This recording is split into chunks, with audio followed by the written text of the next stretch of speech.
الله أكبر الله أكبر الله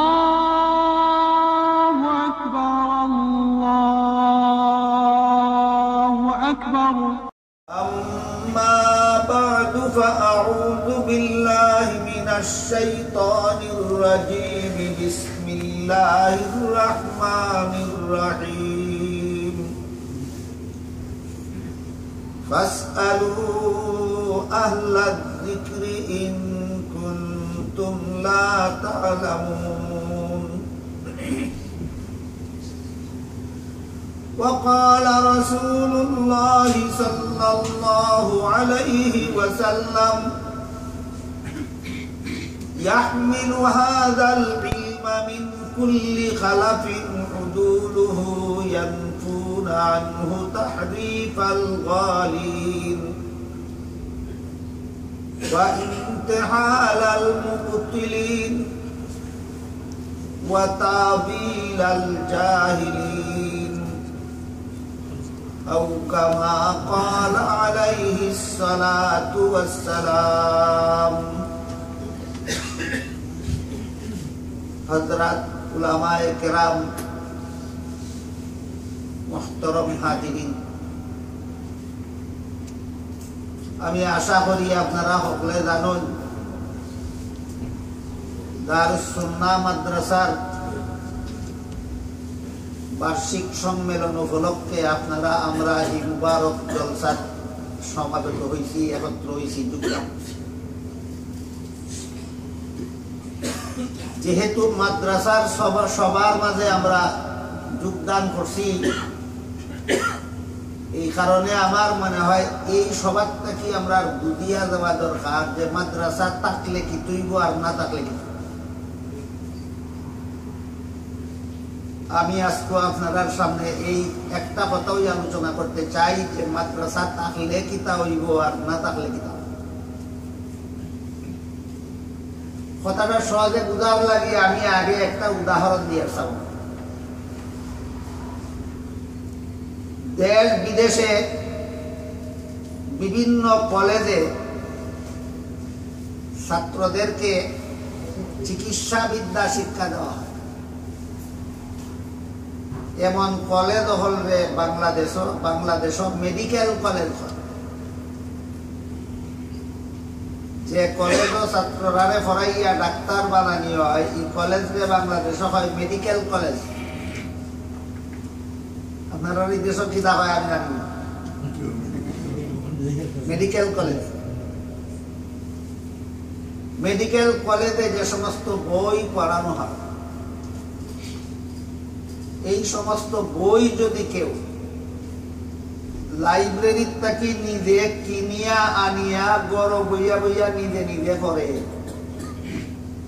কলেজে ভর্তি হয় না, প্রফেসরের কাছে ক্লাস করে না, মেডিকেল কলেজের বই কিনিয়া আনিয়া গড় বইয়া নিজে পড়ে, আর রুগী হলরে প্রেসক্রিপশন দেয় এবং দরকার হইলে অপারেশনও করে।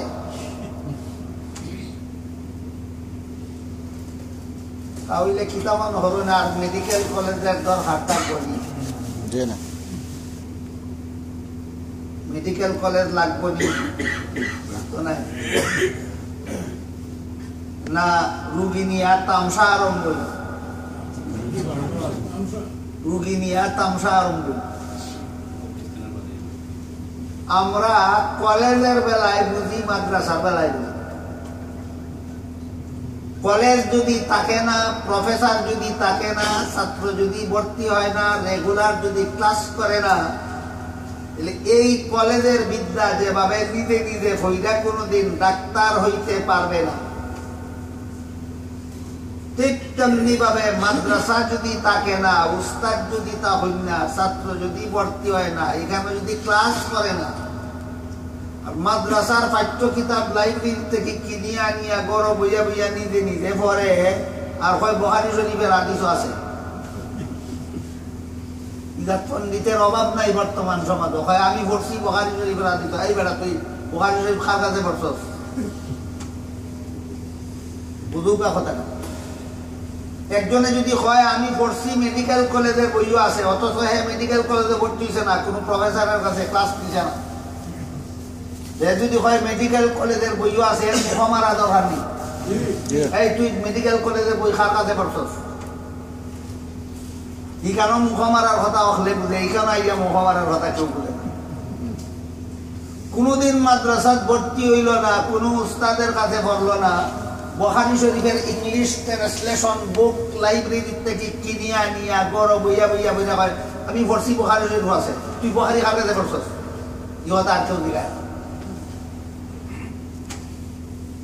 এইভাবে যদি কলেজে ভর্তি না হইয়া কেউ কলেজের বই পড়ে আর রুগীর চিকিৎসা করে, তাইলে সে যেমন রুগীরে 12টা না বাজাইয়া ছাড়বে না, ঠিক তেমনি ভাবে মাদ্রাসা যদি থাকে না, মাদ্রাসার পড়া যদি চালু হয় না, আর মাদ্রাসার পাঠ্য বই লাইব্রেরি থেকে কিনে আনিয়া নিজে নিজে যদি পড়ে, তাহলে তার ইমানের আর আমলের আর ইসলামের 12টা না বাজাইয়া ছাড়ত নাই।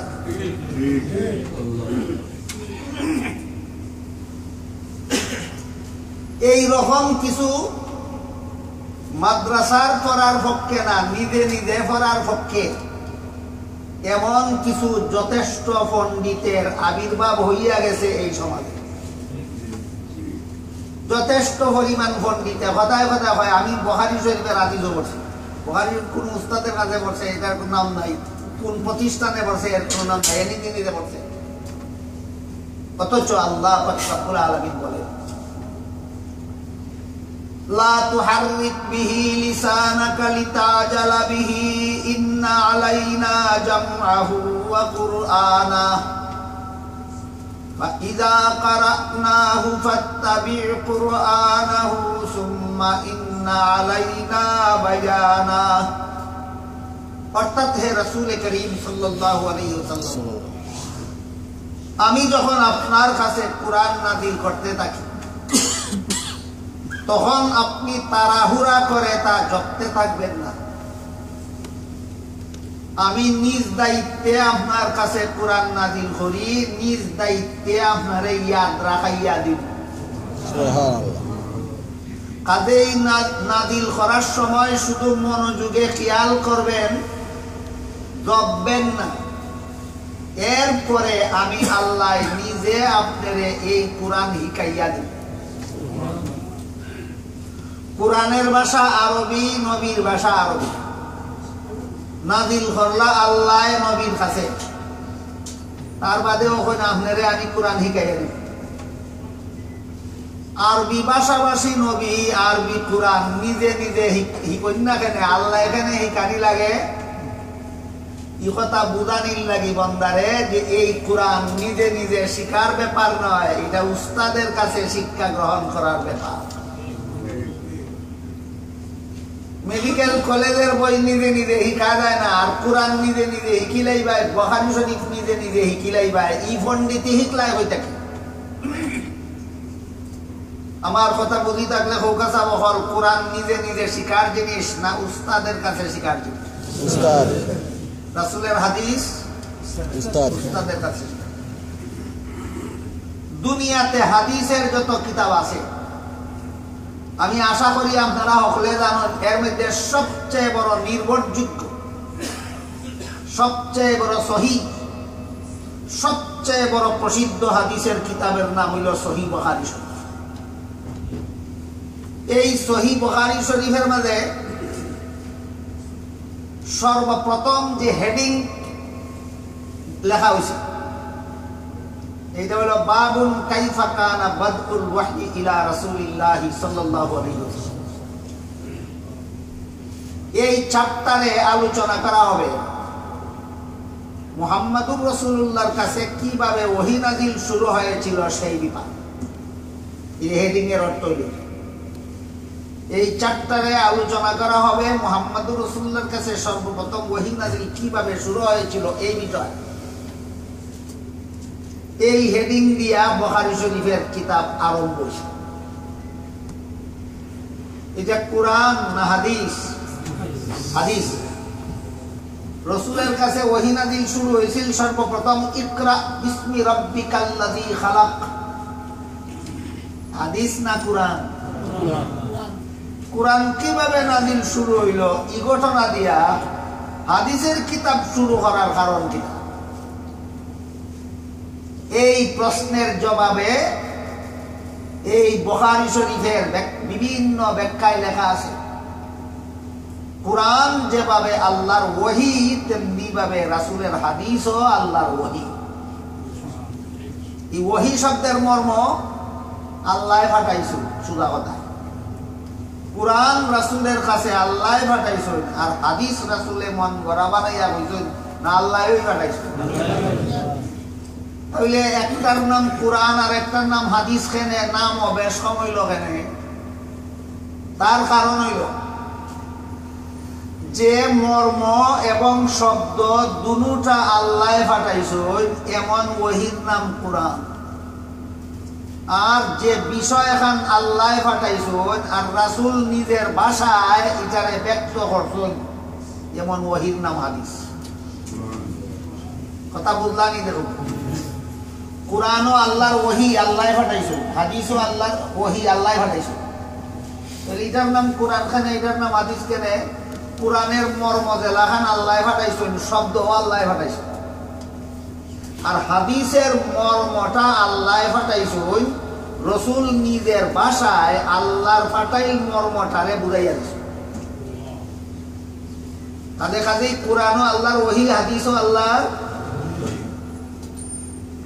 ইমাম বুখারী রাহমাতুল্লাহি আলাইহি প্রত্যেকটা হাদিস কোন উস্তাদের কাছে হিকলা, হেন কোন উস্তাদের কাছে হিকলা, হেন কোন উস্তাদের কাছে হিকলা, প্রত্যেকটা হাদিসের সাথে উল্লেখ করে গেছে এই হাদিসটা আমি অমুক উস্তাদের কাছে শিখছি, এই অমুক উস্তাদের কাছে শিখছেন, তমুক উস্তাদের কাছে শিখছেন, এই একজন সাহাবীর কাছে শিখছেন, সাহাবী এই হাদিসটা মুহাম্মদুর রাসূলুল্লাহর কাছে শিখছেন।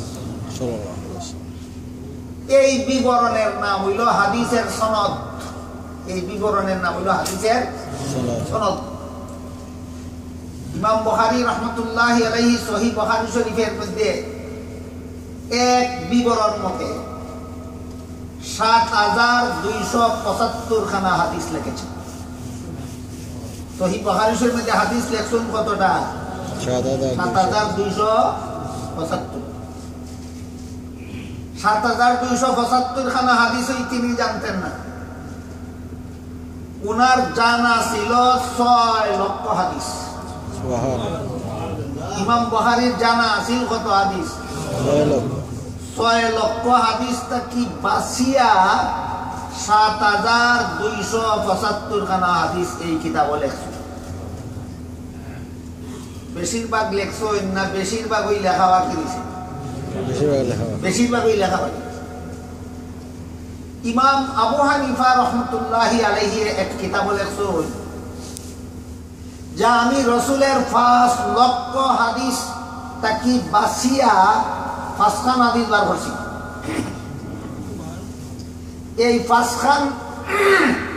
৫খান হাদিসের ভিতরে ৫ লক্ষ হাদিসের মর্ম আছে।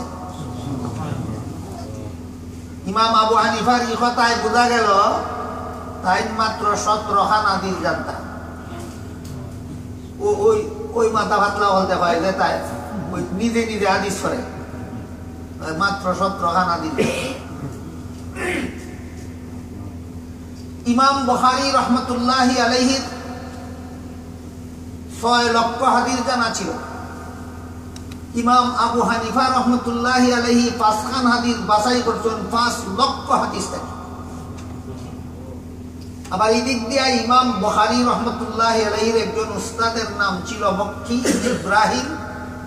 মক্কি ইবনে ইব্রাহিমের উস্তাদ ছিলেন ইমাম আবু হানিফা রহমতুল্লাহ। ইমাম আবু হানিফা হইলেন ইমাম বুখারীর উস্তাদের উস্তাদ। ইমাম আবু হানিফা হইলেন ইমাম বুখারীর উস্তাদের উস্তাদ। আমরা দেশের ভাষায় কয় বাপের বাপ, হার বাপ। উস্তাদ বাপের জায়গাত নি, তাহলে উস্তাদের উস্তাদ বাপের বাপ। কয় আবু হানিফা মানি না, বুখারী মানি।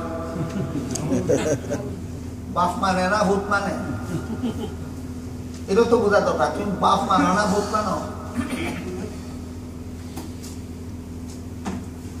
তো ইমাম বুখারী রহমতুল্লাহি আলাইহি 6 লক্ষ হাদিস থাকি বাছাই করিয়া মাত্র প্রায় 7000 হাদিস যে লেখছেন, প্রত্যেকটা হাদিসের মাঝে এই হাদিসটা তাই কোন উস্তাদের কাছে শিখলা, হেন কোন উস্তাদের কাছে শিখলা, হেন কোন উস্তাদের কাছে শিখলা, হেন কোন সাহাবীর কাছে শিখলা, এই সাহাবীয়ে মুহাম্মদুর রাসূলুল্লাহর কাছে শিখলা, এই সনদ প্রত্যেকটা হাদিসের সাথে উল্লেখ করে দিয়েছে। এই কথা বুঝানির লাগি যে হাদিস শিখতে কোনো উস্তাদ লাগে না। আল্লাহ নি বুঝাইতাম বুঝেন। ইমাম বুখারী 7000 হাদিস লিখতেন সহিহ বুখারী শরীফের কিতাবের মধ্যে। প্রত্যেকটা হাদিস হেন খার কাছে শিখলা, হেন খার কাছে শিখলা, হেন খার কাছে শিখলা, হেন কোন সাহাবীর কাছে শিখলা, সাহাবীয়ে মুহাম্মদুর রাসূলুল্লাহর কাছে শিখলা। প্রত্যেকটা হাদিসের সাথে এই কথা কইয়া যান কেন, এই কথা বুঝানির লাগি হাদিস শিখতে কোনো উস্তাদ লাগে। তোমরা যারা কথায় কথায় হোক বুখারী শরীফের হাদিস পাইছি, কোন উস্তাদের কাছে শিখছিলা?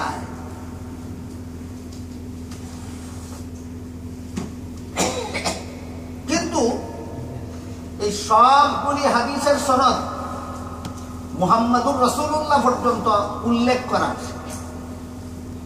আবার হোকা হাদিস রাসূলের বানাইল কথা না আল্লাহর পাঠাইল কথা? আল্লাহর পাঠাইল কথা। রাসূলের কাছ থেকে কোন সাহাবিয়ে শিখলা ইখান কইলা, রাসূলের কার কাছে শিখলা ইখান কইন না কেন? হাদিস যদি আল্লাহর ফাটাইল কথা হইয়া থাকে তে তো রাসূলে বানাইয়া কইছেন না, রাসূলেও আল্লাহর কাছে শিখছো। তে সবগুলি হাদিসের ব্যাপারে সাহাবিয়ে রাসূল থেকে শিখছেন ইখান কইন, রাসূলে আল্লাহর কাছ থেকে শিখছেন ইখান কইন না কেন? ইমাম বুখারী কইতা চাই যে প্রত্যেকটা হাদিসের বেলায় তোমরা আমার ইলাহান প্রশ্ন করতে করতাই পারবাই। অহল প্রশ্নের জবাব কিতাবের শুরুতে দিলাইছি। বাবুন কাইফা কানা বদুল ওয়াহী ইলা রাসূলিল্লাহ সাল্লাল্লাহু আলাইহি ওয়াসাল্লাম। সবগুলি হাদিসের সনদ আমি মুহাম্মদুর রাসূলুল্লাহ পর্যন্ত পৌঁছাইয়া দিলাম। আর মুহাম্মদুর রাসূলুল্লাহ সবগুলি হাদিস আল্লাহর কাছে শিক্ষা গ্রহণ করেছেন। এই কথাটা বুঝানির লাগি তাই এই হেডিং এর দ্বারা এই কিতাবের আলোচনা শুরু করেছেন। বাবুন কাইফা কানা বদুল ওয়াহী ইলা রাসূলিল্লাহ সাল্লাল্লাহু আলাইহি ওয়াসাল্লাম। আল্লাহর রাসূলের কাছে ওহী নাযিল কিভাবে শুরু হয়েছিল? কোরআন যেমন ওহী, হাদিসও আল্লাহর ওহী। কাজেই ওহী রাসূলের আইলা হই ওই বুখারী শরীফের প্রথম চাপ্টারেই তিনি কইয়া দিয়েছেন সমস্ত ওহী আমি আল্লাহর কাছ থেকে শিক্ষা গ্রহণ করেছি।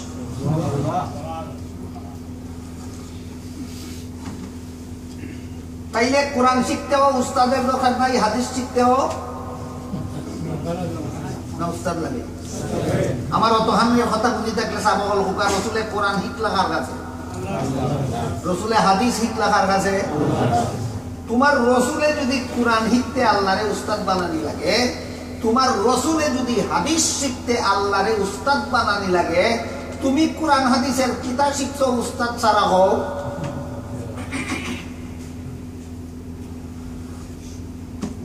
এইভাবে যারা বর্তমান সমাজের প্রায় সময় দেখা যায় এরা ইয়ং জেনারেশন, একদল তরুণ বয়সের ছেলেমেয়ে, আল্লাহ জানেন এরা রেখে এরার খানের মধ্যে মন্ত্রণা দেয়। বুখারী শরীফের আছে, হাদিসও আছে, এই আমল এমনি করা লাগে, তোমরা কিতা করো, এটা ভুল হয় তারা দাঁড়াও। বুখারী শরীফের হাদিস আছে। এই এক শ্রেণীর নিউ জেনারেশন এর আবির্ভাব হয়েছে বর্তমান সমাজ। কথায় কথায় হয় হাদিস মানি, হাদিস মানি, কোরআন মানিও হয় না, হয় হাদিস মানি, মযহাব মানি।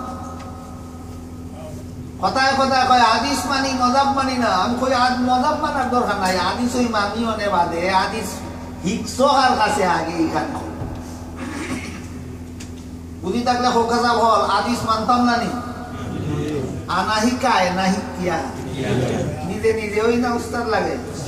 কোন উস্তাদের কাছে হাদিস তুমি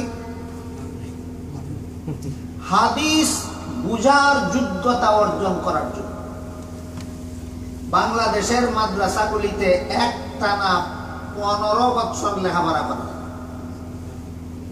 বাংলাদেশের মাদ্রাসাগুলিতে যে ব্যক্তি একটানা 15 বছর লেখাপড়া করবে না, সে হাদিস হিব্বতুরের কথা হাদিস বুঝার যোগ্যতাই তার অর্জন হবে না।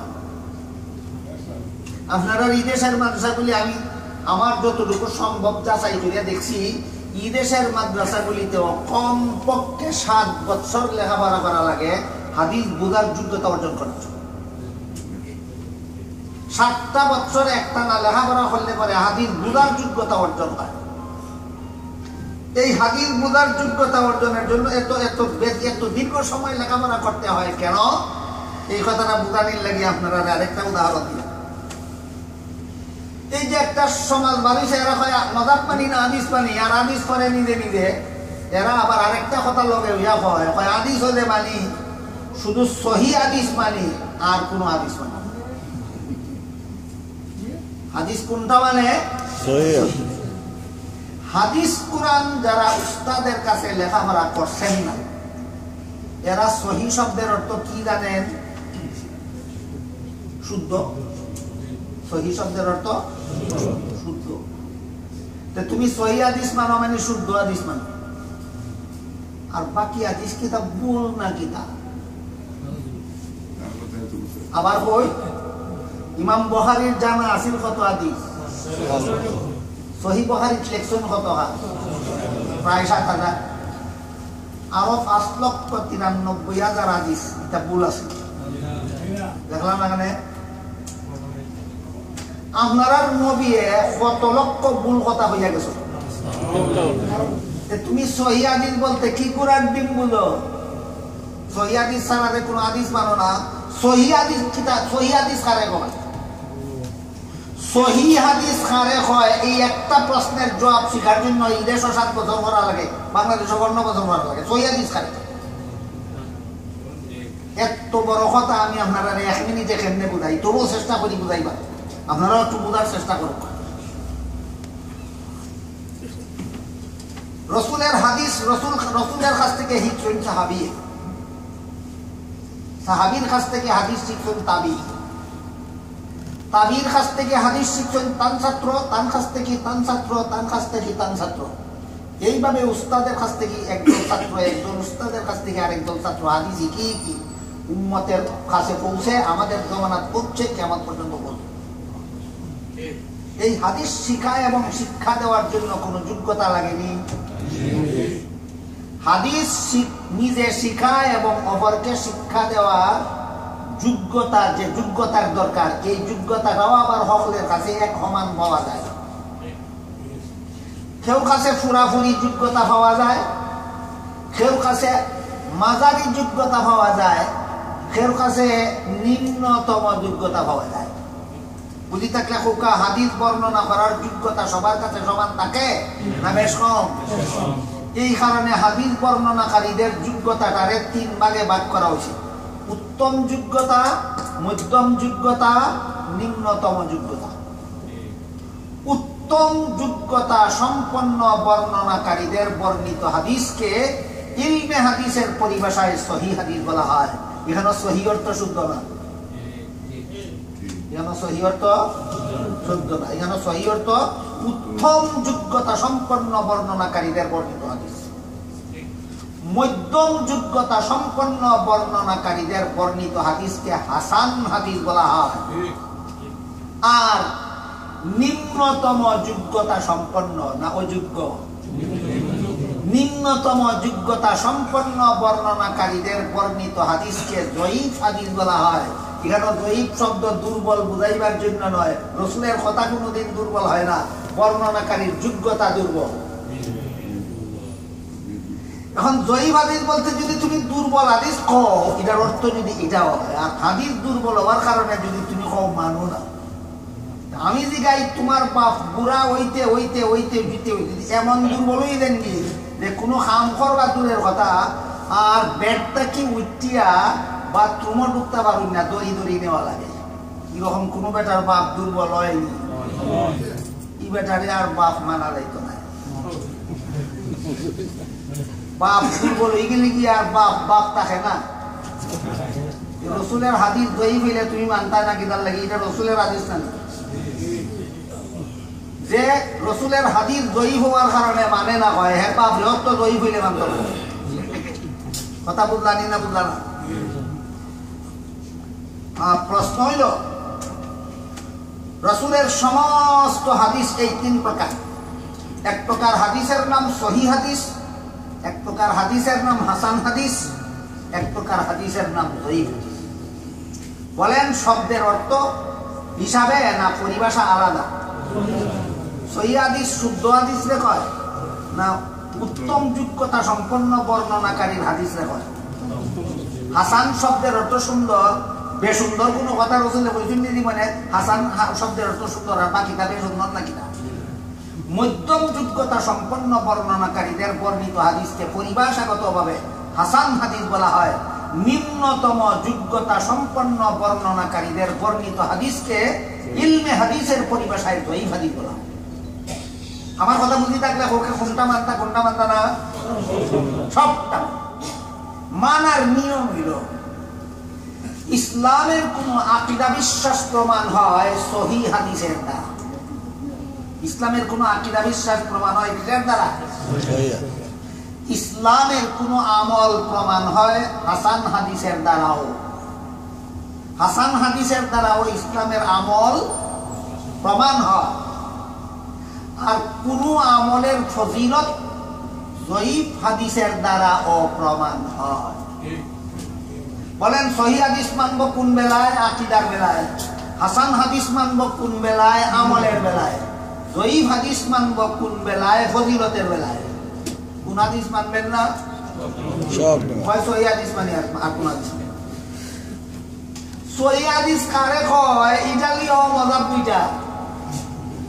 ইমাম বুখারীর মাযহাব মতো সহিহ হাদিস একরকম, ইমাম মুসলিমের মাযহাব মতো সহিহ হাদিস আরেক রকম। তুমি যে সহিহ মাযহাব মানো না, শুধু সহিহ হাদিস মানো, সহিহ হাদিসটা ইমাম বুখারীর মাযহাব মতো মানো না, ইমাম মুসলিমের মাযহাব মতো মানো। যদি কই ইমাম বুখারীর মাযহাব মতো সহিহ হাদিস মানি, তবু হাদিস মানতে হইলে আগে মাযহাব মানতে হইল। যদি কই ইমাম মুসলিমের মাযহাব মতো সহিহ হাদিস মানি, তবু সহিহ হাদিস মানার আগে ইমাম মুসলিমের মাযহাব মানতে হইল। সুতরাং মাযহাব না মানা পর্যন্ত হাদিস মানার কোনো পথ নেই।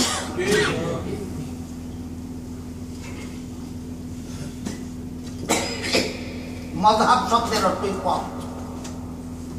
মাযহাব শব্দের অর্থই কিসের পথ? সঠিকভাবে কোরআন হাদিস মানার পথ। মাযহাব শব্দের অর্থে যে পথ বলেন আপনারা বুঝে থাকলে কিসের পথ? কোরআন হাদিস সঠিকভাবে মানার পথ। কাজে কাজেই যে ব্যক্তি মাযহাব মানবে না, তার পক্ষে কোরআন হাদিস সঠিকভাবে মানার কোনো পথ পাইবে না দুনিয়াতে। কোরআন হাদিস সঠিকভাবে মানতে হইলে মাযহাব মতে মানতে হবে। এর একটা উদাহরণ দেই নৌকা। পবিত্র কোরআনের এক আয়াতে আল্লাহ বলেন, ওয়াল মুতাল্লাকাতু ইয়াতারাব্বাসনা বিআনফুসিহিন্না সালাসাতা কুরু। তালাক প্রাপ্ত নারীরা অন্য স্বামী গ্রহণ করার আগে অপেক্ষা করবে। নাকি তা হইল আগের স্বামী তালাক দেওয়া মাত্রই আরেক স্বামী গ্রহণ করবে না? অপেক্ষা করবে। কতদিন অপেক্ষা করতো এটার বিবরণ দিয়ে আল্লাহ কোরআন ওখান সালাসাতা কুরু, 3 কুরু সময়। কুরু কোরআনের ভাষা, অর্থটা একটু পরে বুঝুক। যে আল্লাহ করেন যে তালাক প্রাপ্ত নারী ভিন্ন স্বামী গ্রহণ করার আগে অপেক্ষা করবে 3 কুরু সময়। এই কুরু যে কোরআনের ভাষা রক্ষণটা, এর অর্থ দুইটা। একটা হলো মেয়ে লোকের মাসিক ঋতুস্রাবের সময় যে নাফাক থাকে, এই নাফাক অবস্থাটারেও কোরআনের ভাষায় কুরু হয়। আর একটা হইলো নাফাক বন্ধ হইয়া যে পবিত্র হয়, তাহলে কোরআনের ভাষায় কুরু হয়। বুঝলানি? কুরু কোরআনের ভাষা, এর এক অর্থ। এই শব্দটার এক অর্থ না দুই অর্থ। প্রাপ্ত নারীরা দ্বিতীয় স্বামী গ্রহণ করার আগে আল্লাহ এখন 3 কুরু সময় অপেক্ষা করত। কুরুর অর্থ একটা না দুইটা? কোন অর্থ নিয়ে অপেক্ষা করত? ইমাম শাফিঈ রাহমাতুল্লাহি আলাইহি বলেন, পবিত্র সময়টা গণ্য হইরা 3 কুরু সময় অপেক্ষা করত। ইমাম শাফিঈর ব্যাখ্যা মতো এখানে কুরু বলতে 3 পবিত্রতার সময়। ইমাম আবু হানিফা ব্যাখ্যা করে বলছেন, তার ব্যাখ্যা অনেক লম্বা। ওই ব্যাখ্যার দিকে আমি গেলে আপনার জন্য বোঝা কঠিন হবে এবং কথা অনেক লম্বা হয়ে যাবে। শুধু স্মরণ রাখেন, ইমাম শাফিঈ বলেন 3টা পবিত্রতাকালীন সময় পার হইলেই এই তালাক প্রাপ্ত নারী দ্বিতীয় স্বামী গ্রহণ করতে পারবে। ইমাম আবু হানিফা বলেন 3টা মাসিক ঋতুস্রাব পার হইয়া গেলেই এই তালাক প্রাপ্ত নারী দ্বিতীয় স্বামী গ্রহণ করে। কটা মজা বলল? কোন মজাবটা কোরআন বিরোধী? এইটা হলো আপনারা বুঝার বেলা। শাফি মজাবে 3 পবিত্রতাকালীন সময় পার হইলে দ্বিতীয় বিয়া করতে পারবে। হানাফি মজাব মতে 3 ঋতুস্রাব পার হইলে দ্বিতীয় বিয়া করতে পারবে। মজাব একটা হইল না, এখানে আইয়া 2টা হইল। কোন মজাবটা কোরআন বিরোধী হইল? না দুটোটাই কোরআন ভিত্তিক? এক কোরআনের 2 মজাব কেমনে হইল বুঝলানি দেখো। হয় কোরআনের একটা মজাব 3-4টা খেলে বালা হইলে বুঝ। এক কোরআনের 2 মজাবের পথ দেখাই দিল। কথা বুঝলানি না বুঝলানি? কোরআনে এখানে যে শব্দটা ব্যবহার করছে এক অর্থবোধক না 2 অর্থবোধক? এক অর্থ ইমাম শাফিঈ গণ্য করছেন, এটা হইল শাফি মজাব। আর এক অর্থ ইমাম আবু হানিফা গণ্য করছেন, এটা হইল হানাফি মজাব। কোরআনের তো 2 পথ দেখাই দিল। তোর অত মাথা ব্যথা খানে ইখানো আইয়া যদি তুমি হও যে কোরআন মানি মজাব মানি, খুব ভালো কথা। মানিও না কোনো মজাব, বাপের বেটা হইলে এই আয়াতটা আমল হইলে দেখো। বাপের ঘরে হইলে আয়াত আমল হইলে দেখো। একটা মেয়েরে প্রথম স্বামীয়ে তালাক দিলে 3টা ঋতুস্রাব পার হইলে বিয়া বসবে না 3টা পবিত্রতা পার হইলে বিয়া বসবে? যদি হও 3টা ঋতুস্রাব পার হইলে বিয়া বসবে তে কোরআন মানলাই হানাফি মজাব মতো। যদি হও 3টা পবিত্রতাকালীন সময় পার হইলে বিয়া বসবে তে কোরআন মানলাই শাফি মজাব মতো। সুতরাং যে হানাফি মজাবও মানে না, শাফি মজাবও মানে না, এক কোরআনের ই আয়াত মানার কোনো পথ নাই। 7 বার মইরা 7 বার জিন্দা হইল কোরআন মানতে পারবে না, তার কোনো পথ নাই। আমার কথা বুঝে থাকলে আবারও বলুন তো, মাযহাব শব্দের অর্থ কি? কিসের পথ? কোরআন হাদিস সঠিকভাবে মানার পথ। কোরআন হাদিস সঠিকভাবে মানার পথ। সঠিকভাবে মানার পথ ব্যাখ্যা বিশ্লেষণ করিয়া একদল সাহাবায়ে কেরামে বুঝাইছেন। আর যেখান বাকি রইছে ইখান কোরআন হাদিস মানার সঠিক পথ সাহাবায়ে কেরাম একদল সাহাবায়ে কেরামে ব্যাখ্যা বিশ্লেষণ করিয়া বুঝাইছে। এই কারণে সাহাবায়ে কেরামের মধ্যে বহু মজাব আছে। এরা কয় আবু হানিফার নামে মজাব হইল কেন? এই তো রসুলের কাছে কোরআন হাদিস শিখছেন না, রসুল দে ভাইছেন না। শাফিঈর নামে মজাব হইল কেন? এই তো রসুল দে ভাইছেন না, কোরআন হাদিস রসুলের কাছে শিখছেন না। মালিকের নামে মজাব হইল কেন? এই তো রসুল দে ভাইছেন না, কোরআন হাদিস তো রসুলের কাছে শিখছেন না। ইমাম আহমদ বিন হাম্বলের নামে মজাব হইল কেন? এই তো রসুল দে ভাইছেন না, রসুলের কাছে শিখছেন না। আবু বকরের রসুল দে ভাইছেন, তানের নামে মজাব হইল না কেন? উমরের রসুলের কাছে কোরআন হাদিস শিখছেন, উমরের নামে মজাব হইল না কেন? উসমান রসুলের কাছে কোরআন হাদিস শিখছেন, উসমানের নামে মজাব হইল না কেন? আলী রসুলের কাছে কোরআন হাদিস শিখছেন, হেইনের নামে মজাব হইল না কেন? সাহাবায়ে কেরাম যারা সরাসরি রসুলের কাছে কোরআন হাদিস শিখেছেন তাদের কোনো মযহাব নাই। তারার পরের জমানাতে ইয়া আবু হানিফার নামে মযহাব তোমরা পাইলাই কই, শাফিঈর নামে মযহাব পাইলাই কই, মালিকের নামে মযহাব পাইলাই কই, আহমদ ইবনে হাম্বলের নামে মযহাব পাইলাই কই? এই প্রশ্ন করিয়া যারা কোরআন হাদিস পড়ছে না কোনোদিন এরা বেড়াচারা লাগাইতে। এরা এত বড় গণ্ড মূর্খ, এরা জানেই না যে সাহাবায়ে কেরামের মধ্যে অনেকগুলি মযহাব ছিল। হযরত আবু বকরের আলাদা একটা মযহাব ছিল, গণ্ড মূর্খরা জানে না। হযরত উমরের আলাদা একটা মযহাব ছিল, গণ্ড মূর্খরা জানে না। হযরত উসমানের আলাদা একটা মযহাব ছিল, গণ্ড মূর্খরা জানে না। হযরত আলীর আলাদা একটা মযহাব ছিল, গণ্ড মূর্খরা জানে না।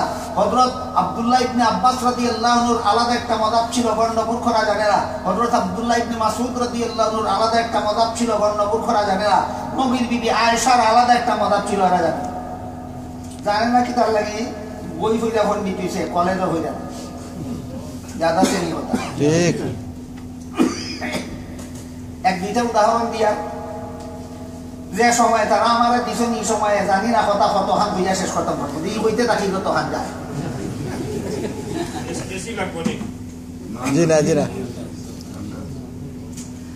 আমি আশা করি আপনারা মুসলমান হিসাবে সকলে বিশ্বাস করুন মুহাম্মদুর রাসূলুল্লাহ সাল্লাল্লাহু আলাইহি ওয়াসাল্লাম মেরাজের রাতে সশরীরে 7 আসমানের উপরে গিয়া বের দুদক দেখিয়া আল্লাহর লগে কথা হইয়া ফিরে আইছেন। ঠিক আছে? বিশ্বাস করুন, সহিহ হাদিসের দ্বারা প্রমাণিত। বিশ্বাস প্রমাণ হয় কেমন হাদিসের দ্বারা? আকীদা বিশ্বাস। আমি যদি বিশ্বাস করতাম রসুল সশরীরে 7 আসমানের উপরে গেছলা, আমি যদি বিশ্বাস করতাম রসুল বেশ দুদক দেখছিলা, আমি যদি বিশ্বাস করতাম রসুলে আল্লাহর লগে কথা কইছিলা, সহিহ হাদিসও আছে নি? হ্যাঁ, এটা সহিহ হাদিস, সহিহ হাদিসে আছে এই কথাটি। কাজেই সহিহ হাদিসের দ্বারা প্রমাণিত রসুল সশরীরে 7 আসমানের উপরে গেছেন, বেশ দুদক দেখছেন, আল্লাহর সাথে কথাবার্তা করেছেন। কিন্তু এই দুইটা চর্মচুকে আল্লাহকে দেখেছিলেন কিনা, এই প্রশ্নের পরিষ্কার কোনো জবাব হাদিসে নেই। সহিহ হাদিসও তার গদুরের কথা, হাসান হাদিসেও নাই এই হাদিসে। আর যে প্রশ্নের পরিষ্কার জবাব কোরআন হাদিসে পাওয়া যায় না, যে প্রশ্নের পরিষ্কার জবাব কোরআন হাদিসে পাওয়া যায় না, ওই প্রশ্নের পরিষ্কার জবাব কোরআন হাদিসের মধ্যে গবেষণা করিয়া বার করার লাগি আল্লাহ একদল মানুষের তো দিছেন দায়িত্ব। কোরআন শরীফের সূরা নিসার 83 নম্বর আয়াতে আল্লাহ দায়িত্ব খান দিছেন। কোন সূরার কত নম্বর আয়াত? সূরা নিসার 83 নম্বর আয়াতে আল্লাহ দায়িত্ব দিছেন, বিশেষ কোনো কারণবশত যে প্রশ্নের পরিষ্কার জবাব আমি কোরআনও কইছি না, বিশেষ কোনো কারণবশত যে প্রশ্নের পরিষ্কার জবাব রসুলের হাদিসও হইছেন না, এই প্রশ্নের পরিষ্কার জবাব কোরআন হাদিসের মাঝে গবেষণা করিয়া বার করার দায়িত্ব দিলাম একদল মানুষের হাতে। এদেরকে কোরআনের ভাষায় হাদিসের ভাষায় বলে মুস্তাহিদ। যারা গবেষণা করিয়া বার করবা এদেরকে কোরআন হাদিসের ভাষায় বলে মুস্তাহিদ। এদের গবেষণার নাম ইজতিহাদ। এদের গবেষণার নাম ইজতিহাদ। এদের গবেষণা করার যে নীতি আছে না, নীতি নাই মন করা, এদের গবেষণার নীতির নাম কিয়াস। গবেষণার নীতির নাম কিয়াস। আর গবেষণা কইরা যে সমাধানটা বাইর করবা, এই বাইর করারে হয় ইস্তেমবাত। যারা গবেষণা করবেন এরার পরিচয় মুস্তাহিদ, গবেষণার রেখায় ইজতিহাদ, গবেষণার নীতির নাম কিয়াস। এইভাবে গবেষণা করিয়া সমাধান বাইর করার নাম ইস্তেমবাত। এরা যদি সকলে একমত হইয়া সমাধান বাইর করতে পারে, এটারে আল্লাহ রসুলের কইছেন উম্মতের ইজমা। এটারে আল্লাহ রসুলের কইছেন উম্মতের ইজমা। এক হাদিসে আল্লাহ রসুল বলেন, ইন্নাল্লাহা লা ইয়াজমাউ উম্মতি আও ক্বালা উম্মাত মুহাম্মাদিন সাল্লাল্লাহু আলাইহি ওয়াসাল্লাম আলা দালালাতিন আবাদা। যে সমস্ত বিষয় পরিষ্কার ভাষায় কোরআন হাদিসে না থাকার কারণে কোরআন হাদিসের আলোকে গবেষণা করিয়া মুস্তাহিদগণ সমাধান বাইর করতে গিয়া ঐক্যবদ্ধ সমাধান দিলেন, এই এদের দেওয়া সমাধানটা আল্লাহর কাছে শতকরা 100% নির্ভুল সমাধান জন্য হবে। বাইর করল হে মুস্তাহিদরা, আর নির্ভুল গণ্য হইল কার কাছে? আল্লাহর কাছে। হয় কোরআন মানি হাদিস মানি, আর কোনটা মানি না, কখন হাদিস মানলাই হল। আল্লাহ রসুলে হাদিসও কইছেন এরা এরা বাইর করবা যেটা, এটা আল্লাহর কাছে শতকরা 100% নির্ভুল সমাধান বলে গেল। কাজেই যারা এটা মানবে না, এরা এই কোরআনও মানলো না, হাদিসও মানলো না। এখন হোকার রসুল চর্মচুকে মেরাজের রাত্রে আল্লাহরে দেখছিলেন, এমন কথা পরিষ্কার ভাষায় কোরআন হাদিসে আছে নাই? তো না থাকলে কিতা করা লাগে? ইজতিহাদ করে বার করা লাগে। নবীর বিবি আয়েশা ইজতিহাদ করছেন, গবেষণা করছেন সমাধানটা বাইর করতা। নবীর চাচাতো ভাই আব্দুল্লাহ ইবনে আব্বাসেও গবেষণা করছেন সমাধানটা বাইর করতা। দুইজনে দুই রকম সমাধান বাইর করতা। তালাক পড়া বেটি কদিন করে বিয়া হইতো আরেক বেটার কাছে, এটা গবেষণা হইলে ইমাম শাফিঈ বার করছেন 1 লাইন, ইমাম আবু হানিফা বার করছেন আরেক লাইন। ওইছিল নি মজাব দুইটা? এখানে আইয়া আয়েশায় বাইর করছেন এক সমাধান, আর ইবনে আব্বাসে বাইর করছেন আরেক সমাধান। তাহলে এখানে আইয়া আয়েশার মজাব একটা, ইবনে আব্বাসের মজাব আরেকটা। আয়েশায় গবেষণা করে সমাধান বাইর কইরা হইল যে রসুল মেরাজের রাতে আল্লাহর সাথে কথা কইছেন, চর্ম চোখে আল্লাহরে দেখছেন না, অন্তর চোখে দেখছেন। এটা কার মজাব? আব্দুল্লাহ ইবনে আব্বাস রসুলের আপন চাচাতো ভাই। কত বড় আলিম আপনারা বুঝানির ভাষা আমার কাছে। এই উম্মতের মাঝে সর্বশ্রেষ্ঠ মুফাসসিরে কোরআন। সুবহানাল্লাহ। মুহাম্মদুর রাসূলুল্লাহর উম্মতের মাঝে আব্দুল্লাহ ইবনে আব্বাস রাসূলের আপন চাচাতো ভাইয়ের মতো এত বড় মুফাসসিরে কোরআন অতীতেও কোনোদিন জন্ম হয় নাই, কিয়ামত পর্যন্ত জন্ম হবে না। সুবহানাল্লাহ। এই হই রাসূল মেরাজের রাতে আল্লাহকে দুইটা চর্মচুকেই দেখেছেন। সুবহানাল্লাহ। দেখার মজাব চর্মচুকে দেখছই না, ই মজাব খার। চর্মচুকেই দেখছই, ই মজাব খার। মাঝে নবীর সাহাবীরার মাঝে কোনো মজাব আছে না? তুই জানোস না?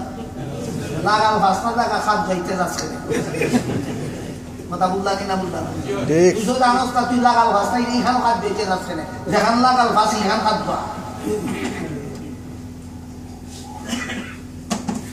আমার কথা বুঝি দেখলে হোকাতা বহল সাহাবায়ে কেরামের মধ্যে মজাব আছে। হযরত আয়েশার আলাদা মজাব ছিল, ইবনে আব্বাসের আলাদা মজাব ছিল, হযরত আবু বকরের আলাদা মজাব ছিল, হযরত উমরের আলাদা মজাব ছিল। আগেই কইছি এই সময়ে কুলাই কুনতে হইতো না, 16 আনার মাঝে এখানে হইতো না, তবু কইতে থাকি এই কত আহাম কইতাম। হযরত আবু বকর সিদ্দিক রাদিয়াল্লাহু আনহুর মজাব ছিল রাসূল যেহেতু রমজান মাসের প্রতি রাতে রেগুলার তারাবির নামাজ জামাতের সাথে পড়ছেন না, রাসূল পড়ছেন না। রাসূল রমজান মাসে তারাবির নামাজ প্রতি রাতে জামাতের সাথে পড়ছেন না, আমরাও পড়তাম না। এটা কার মজা? এটা আবু বকরের। আবু বকরের জমানা গেল যে তাই জামাতের সাথে রেগুলার তারাবির নামাজ জামাতের সাথে পড়ার কোনো ব্যবস্থাও হচ্ছে না। জার্মানে চাইকে জমাতো হরুক, জার্মানে না চাই একা হরুক, এটা রসুলের লাগান করছে কিনা? আবু বকরের মজাবটা আছে রসুলের তরিকা বিরোধী না, রসুলের বিরোধী করছেন। রসুলেও মাত্র কয়েকদিন মসজিদে গিয়ে জমাতো করছেন, আর বাকি রাত মসজিদেও গেছেন না জমাতো করছেন। আবু বকরের মজাবটা মন ভরা হইল না, রসুলের অনুসরণ হইল, রসুলের অনুসরণ গেল গিয়ে আবু বকরের জমানা আইলা উমর খলিফা হইয়া হন। হ্যাঁ, রসুলের রেগুলার তারাবির নামাজ প্রতিদিন জামাতের সাথে পড়ছেন না, কথা ঠিক। কেনে পড়ছেন না তার কারণও হইয়া গেছে, কেনে পড়ছেন না তার কারণও হইয়া গেছে। বলে কিতা বলে রসুলে ফরমাই আমি পয়লা দিন তারাবির নামাজ পড়তাম, গেলাম মসজিদ, তোমরা এই আগ্রহের সাথে শরীক হইলাই জমাতো। বাদের দিন আবার গেলাম, দেখলাম তোমরা আরো বেশি আগ্রহের সাথে বড় জমাত ইয়া শরীক হইল। তোমরা আগ্রহ দেখে আমার আশঙ্কা হইল যে আরো যদি মসজিদে যাই তারাবির নামাজ প্রতিদিন জমাতে পড়তাম, তোমরা আগ্রহ দেখে যদি আল্লাহ ওয়াজিব করিয়া দিলাই, কোনোদিন যদি কোনো বেটায় শরীক না হইতো পারে হে গুনাহগার হইত। আর আমি যদি রেগুলার যাই না ওয়াজিবও হইতো না, আর কোনোদিন কোনো বেটা শরীক হইতে না পারলে গুনাহগার হইতো না। তোমরা গুনাহ থাকি বাঁচানির লাগি আমি রেগুলার আর জমাতো গেলাম না। সুবহানাল্লাহ। রসুলে যখন কারণ হইয়া গেছে কাজেই এখন বর্তমানে রসুল আর দুনিয়াতে নাই। এখন সারা মুসলমান এক লগে 30 দিনের 30 দিনও যদি মসজিদে গিয়ে জমাতে তারাবি করে ওয়াজিব হইবার আর সম্ভাবনা নাই, আর কোনোদিন উপস্থিত হইতে না পারলে আর গুনাহগার হইতো নাই। আর যে কারণে রসুল রেগুলার জমাত করছিল না, এই কারণ নাই আমরা এখন পড়ব। তারাবির নামাজ জমাতের সাথে রেগুলার পড়ার ব্যবস্থা করলেন আবু বকর। রেগুলার জমাতে পড়ব না এই মজাব ছিল কার? রেগুলার জমাতের সাথে পড়ব এই মজাব কার? উমর। আবু বকরেরও কোনো মজাব আছিল না, উমরেরও কোনো মজাব আছিল না, না কুয়ারে জানে না, জানে না, এর তো কোনো উস্তাদ নাই, এত নিজে নিজে হাদিস পড়ে। কথা বুঝলানি না বুঝলানা দেখো। তাইলে দেখা গেল আবু বকরের একটা আলাদা মজাব ছিল, উমরেরও একটা আলাদা মজাব ছিল। এইভাবে সাহাবায়ে কেরামের মধ্যে শত শত মজাব ছিল। এতগুলি মজাব জানিয়ে আমল করা আপনার লাগি সহজ হইত না? সকল মজাব 4 মজাবে ঢুকাইয়া দেওয়াই সহজ হয়েছে। এই হলো 4 মজাবের 4 ইমামের সবচেয়ে বড় দোষ। শত শত মজাব ছিল সাহাবায়ে কেরামের মধ্যে, এরাই সকলটি জানি না 4টার মাঝে ঢুকাইল কিতার লাগি। এই হইল দোষ। এরা দোষ না সবচেয়ে বড় গুণ? যখন বুঝুকা ঢুকাইছে কেন সাহাবায়ে কেরামের এতগুলি মজাব 4 মজাব ঢুকাইছে কেন? আবু বকরের মজাব, উমরের মজাব, হানাফি মজাব কিভাবে ঢুকানি হয়েছে শুনেন। হানাফি মজাব হইল তারাবির নামাজ প্রতিদিন নিয়মিত জামাতের সাথে পড়া সুন্নাত। কার মাযহাব? হানাফি মাযহাবের আগে এটা কার মাযহাব আছে? উমরের মাযহাব। উমরের মাযহাব ছিল তারাবির নামাজ নিয়মিত প্রতিদিন রেগুলার জামাতের সাথে পড়ব, এটা ছিল উমরের মাযহাব। হানাফি মাযহাবে হয় হ্যাঁ আমরাও রেগুলার প্রতিদিন জামাতের সাথে পড়ব। কিন্তু যদি কোনো ব্যক্তি কোনোদিন জামাত শরীক হইতে না পারে সে গুনাহগার হবে না। এখন কার মাযহাব? আবু বকরের। আবু বকরের মাযহাব, উমরের মাযহাব, দুনো মাযহাব হানাফি মাযহাবের ভিতরে হওয়া গেল না। এইভাবে সাহাবায়ে কেরামের ভিতরে শত শত মাযহাব ছিল। এই সবগুলি মাযহাবের সারমর্ম হানাফি মাযহাবের ভিতরে পাইবেন। সাহাবাগণের সবগুলি মাযহাবের সারমর্ম শাফিঈ মাযহাবের ভিতরে পাইবেন। সাহাবায়ে কেরামের সবগুলি মাযহাবের সারমর্ম মালিকি মাযহাবের ভিতরে পাইবেন। সাহাবায়ে কেরামের সবগুলি মাযহাবের সারমর্ম হাম্বলি মাযহাবের ভিতরে পাইবেন। সুবহানাল্লাহ। এর আরেকটা উদাহরণ দেই দেব। পবিত্র কোরআনের এক আয়াতে আল্লাহ বলেন ওয়ালা ইউবদিনা জিনাতাহুন্না ইল্লা মা যাহারা মিনহা। এর অর্থ হইল নারীরা তাদের সুন্দর ভিন্ন পুরুষের সামনে প্রকাশ করবে না। নারীদের সুন্দর ভিন্ন পুরুষের সামনে প্রকাশ করবে। নারীর সুন্দর কিতা আল্লাহ এখন তা কইল না। পরিষ্কার না অপরিষ্কার?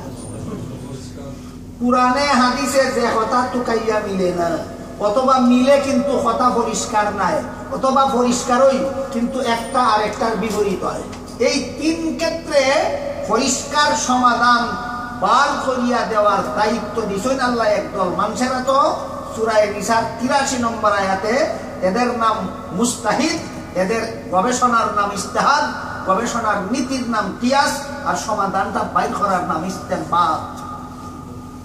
কাজেই আল্লাহ যে কোরআনের আয়াত হইলা বেটিনতে নিজের সুন্দর বেটানদের সামনে প্রকাশ করবে না। সুন্দর বলতে কিতা এটা কোনো নাম ওই আল্লাহ হইলা কি মুখ সুন্দর না হাত সুন্দর না পাও সুন্দর না মাথা সুন্দর না চুল সুন্দর না শরীর সুন্দর কোনটা কইনা পরিষ্কার? তো অপরিষ্কার হইলে কিতা করা লাগে? মুস্তাহিদরা ইজতিহাদ করে বাইর করবা। হযরত আব্দুল্লাহ ইবনে আব্বাসে ওই ইজতিহাদ করিয়া একটা বার করছেন, হযরত আব্দুল্লাহ ইবনে মাসউদে ওই ইজতিহাদ করিয়া আরেকটা বার করছেন। হযরত আব্দুল্লাহ ইবনে আব্বাসে কই যে আল্লাহ যে কইলা সুন্দর ডাকিয়া রাখবো বেটিনতে, কিন্তু যে সুন্দর ডাকা কঠিন, ডাকিয়া রাখা কঠিন, এই সুন্দর না ডাকলেও চলবো। এটা কোন সুন্দরটা ডাকিয়া রাখা কঠিন?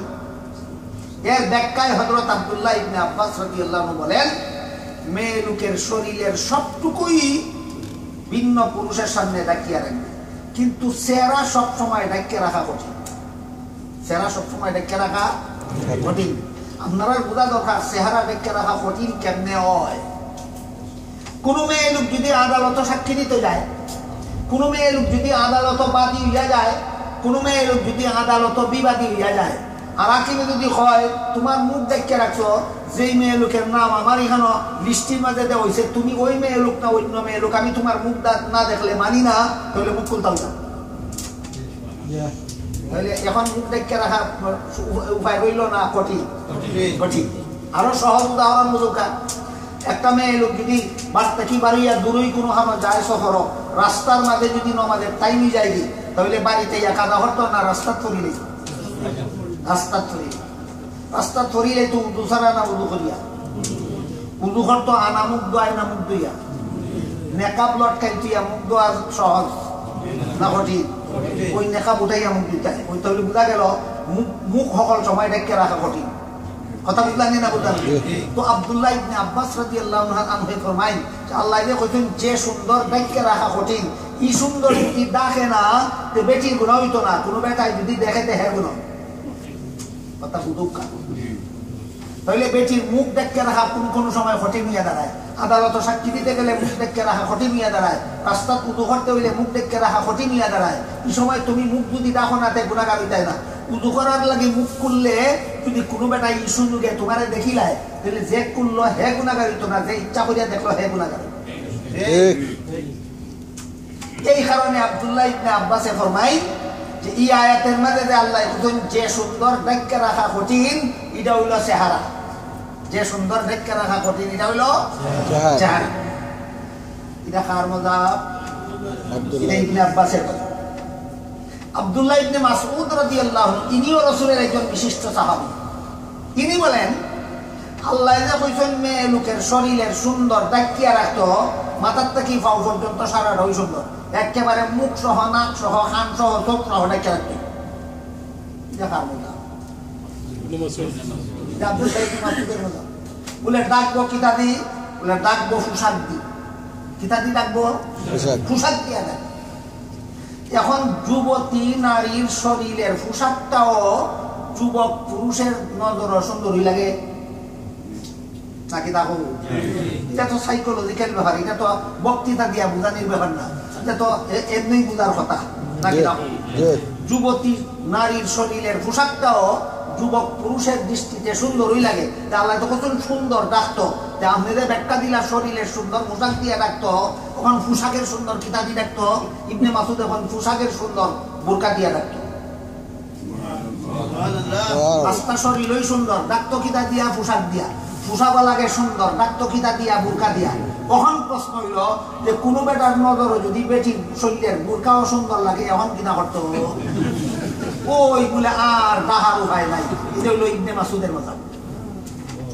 বোরকা যদি সুন্দর লাগে কোনো বেটার নজর, এই সুন্দর ডাকিয়া রাখা কঠিন, এটা বোরকা আবার ডাকবো কিতা দি? ওইটা হইল ইবনে মাসউদের মাযহাব, যে সুন্দর ডাকিয়া রাখা কঠিন এটার নাম হইল বোরকা। আর ইবনে আব্বাসের মাযহাব হইল যে সুন্দর ডাকিয়া রাখা কঠিন এটা হইল চেহারা। এক মাযহাব না? দুই সাহাবীর দুই মাযহাব। সাহাবায়ে কেরামের মধ্যে কোনো মাযহাব ছিল না। হানাফি মাযহাবে দুনো মাযহাবে ঢুকাইছে কেমনে দেখো। হানাফি মাযহাবে হয় যে সমাজের পুরুষ হল কত সভ্য, এত সভ্য যে বেটি যদি উদু করবার লাগে মুখ খুলে কোনো বেটায় ফিরিয়া চায় না। বেটি যদি আদালত সাক্ষী দিবার লাগে মুখ খুলে কোনো বেটায় ফিরিয়া চায় না। ইজাত সভ্য পুরুষ যে সমাজ আছে, এই সমাজ ইবনে আব্বাসের মাযহাব পালন করবা। এই সমাজ কার মাযহাব? ইবনে আব্বাসের। আর যে সমাজের পুরুষ ফালে এমন অসভ্য, কোন উপায়ে বেটির মুখ দেখার সুযোগ পাইলেই চায়, এই সমাজ ইবনে মাসউদের মাযহাব পালন। দেখো কাছা হল কোন সুন্দর ব্যাখ্যা রাখা কঠিন, এটা লিয়ে দুই সাহাবীর দুই মাযহাব, ইবনে মাসউদের এক মাযহাব, ইবনে আব্বাসের আরেক মাযহাব। হানাফি মাযহাবে একটা মানছে আর একটা না, দুটোটাই একত্র করিয়া দিছে। বুঝে আইছে যে সাহাবায়ে কেরামের মধ্যে যত মাযহাব ছিল সমস্ত মাযহাব এই চার ইমামের চার মাযহাবের ভিতরে ঢুকাইয়া দেওয়া হবে। কথা বুঝলা কেনা? দেখো, এখন যদি হয় কোরআন মানি, হাদিস মানি, মাযহাব মানি না, তাহলে কোন আয়াতটা মানতে পারবে তুমি? ইবনে মাসউদের মাযহাব যদি মানো না, ইবনে আব্বাসের মাযহাব যদি মানো না, তে ফরদার আয়াত মানার তোমার কোনো পথ নাই। আবু বকরের মাযহাব যদি মানো না, উমরের মাযহাব যদি মানো না, তে তারাবির নামাজ জমা তো পড়বাই না, একা পড়বাই, তোমার কোনো পথ নাই। এরপরে দেখো নমাজ আট বান্দার ব্যাপারে কোন হাদিস আছে নাবির নিচে আট বান্দার কথা, কোন হাদিস আছে সিনায় আট বান্দার কথা। তুমি তো কোনো মাযহাব মানো না, যা মানো হাদিস মানো, বাপের বেটা হইলে কোনো হাদিস মানে দেখাও। হলকার দুনো হাত সিনায় বানলে পরে নাবির নিচে বান্দার মতো কোনো হাত থাকে? দুনো হাত নাবির নিচে বানলে পরে সিনায় বান্দার মতো কোনো হাত থাকে? হাদিসও তো দুটোই আছে, দুই হাত সিনাত বান্দার কথাও আছে, দুই হাত নাবির নিচে বান্দার কথাও আছে। মাযহাব যখন মানো না, খালি হাদিস মানো, বাপের ঘরে হইলে কি হাদিস মানে দেখাও? পারতো না। ইমাম আবু হানিফা বলেন নাবির নিচে হাত বাঁধবে পুরুষেরা, সিনায় হাত বাঁধবে মেয়ে লোকেরা। কোন হাদিসটা মানার বাকি রইল? তো হাদিস আগে মানা হইল না, মাযহাব মানার কারণে হাদিস মানার পথ বার হইল। আবারও হুকাম মাযহাব শব্দের অর্থ কি? কিসের পথ? কোরআন হাদিস সঠিকভাবে মানার পথ। যার মাযহাব নাই তার কোরআন হাদিস সঠিকভাবে মানার কোনো পথ নাই। এই সমস্ত ব্যাপার সেবার সাহাবায়ে কেরামের মধ্যে উল্লেখযোগ্য কয়েকজন সাহাবায়ে কেরামে এই সমস্ত ব্যাপার সেবার ব্যাখ্যা বিশ্লেষণ করার যোগ্যতা রাখতেন। সমস্ত সাহাবীর মধ্যেও এই কোরআনে হাদিসের যে কথা সুস্পষ্টভাবে নাই, ওই কথা কোরআন হাদিসের আলোকে গবেষণা করে বাইর করার যোগ্যতা সমস্ত সাহাবাদের মধ্যে ছিল না। উল্লেখযোগ্য পরিমাণ কিছু সাহাবায়ে কেরামের মধ্যে ছিল। আর সাহাবায়ে কেরামের পরের মধ্যে পরের জমানা যে সমস্ত মানুষের এই সমস্ত সমাধান বের করার যোগ্যতা সম্পন্ন ছিলেন, তারাও শত শত ছিলেন। কিন্তু চার মাযহাবের চার ইমামে সমস্ত বিষয়ের সমাধান বাইর কইরা তুইয়া গেছেন। অন্যরা কিছু বার করছেন, কিছু পারছেন না, কিছু লেখা হয়েছে, কিছু লেখা হয়েছে না। আর চার মাযহাবের চার ইমামে সব সমস্যার সমাধান বার করিয়া লেখিয়া তুইয়া গেছেন। এই কারণে সাহাবায়ে কেরামের সমস্ত সাহাবাগণের মাযহাব বর্তমান দুনিয়ার এই চার মাযহাবের ভিতরে ঢুকানো আছে। এখন যে ব্যক্তি হানাফি মাযহাব মতো কোরআন হাদিস মানে এবং সাহাবায়ে কেরামের মাযহাব মতে চলতে পারবে। এখন যে ব্যক্তি শাফি মাযহাব মতে কোরআন হাদিস মানে এবং সাহাবায়ে কেরামের মাযহাব মতে চলতে পারবে। যে ব্যক্তি মালিকি মাযহাব মতো কোরআন হাদিস মানে সেও সাহাবায়ে কেরামের মাযহাব মতো চলতে পারবে। যে ব্যক্তি হাম্বলি মাযহাব মতো আমল করে সেও সাহাবায়ে কেরামের মাযহাব মতো আমল করতে পারবে। যে ব্যক্তি হানাফি মাযহাবও মানে না, শাফি মাযহাবও মানে না, মালিকি মাযহাবও মানে না, হাম্বলি মাযহাবও মানে না, না আবু বকরের মাযহাব পালন করার হত আছে, না উমরের মাযহাব পালন করার হত আছে, না উসমানের মাযহাব পালন করার হত আছে, না আলীর মাযহাব পালন করার হত আছে, না ইবনে মাসউদের মাযহাব পালন করার হত আছে, না ইবনে আব্বাসের মাযহাব পালন করার হত আছে, না উম্মুল মুমিনিন আয়েশার মাযহাব পালন করার হত আছে। এই অবস্থায় আপনারা যারা যারা মযহাবের ব্যাখ্যা মতো কোরআন হাদিস পালন করিয়া যাইতেছেন, এরা নিজেরা তো কোরআন হাদিস পড়বার লাগি কোনো উস্তাদের কাছেও গেল না, কোনো মাদ্রাসাতেও ভর্তি হল না, নিজে নিজেই পণ্ডিত।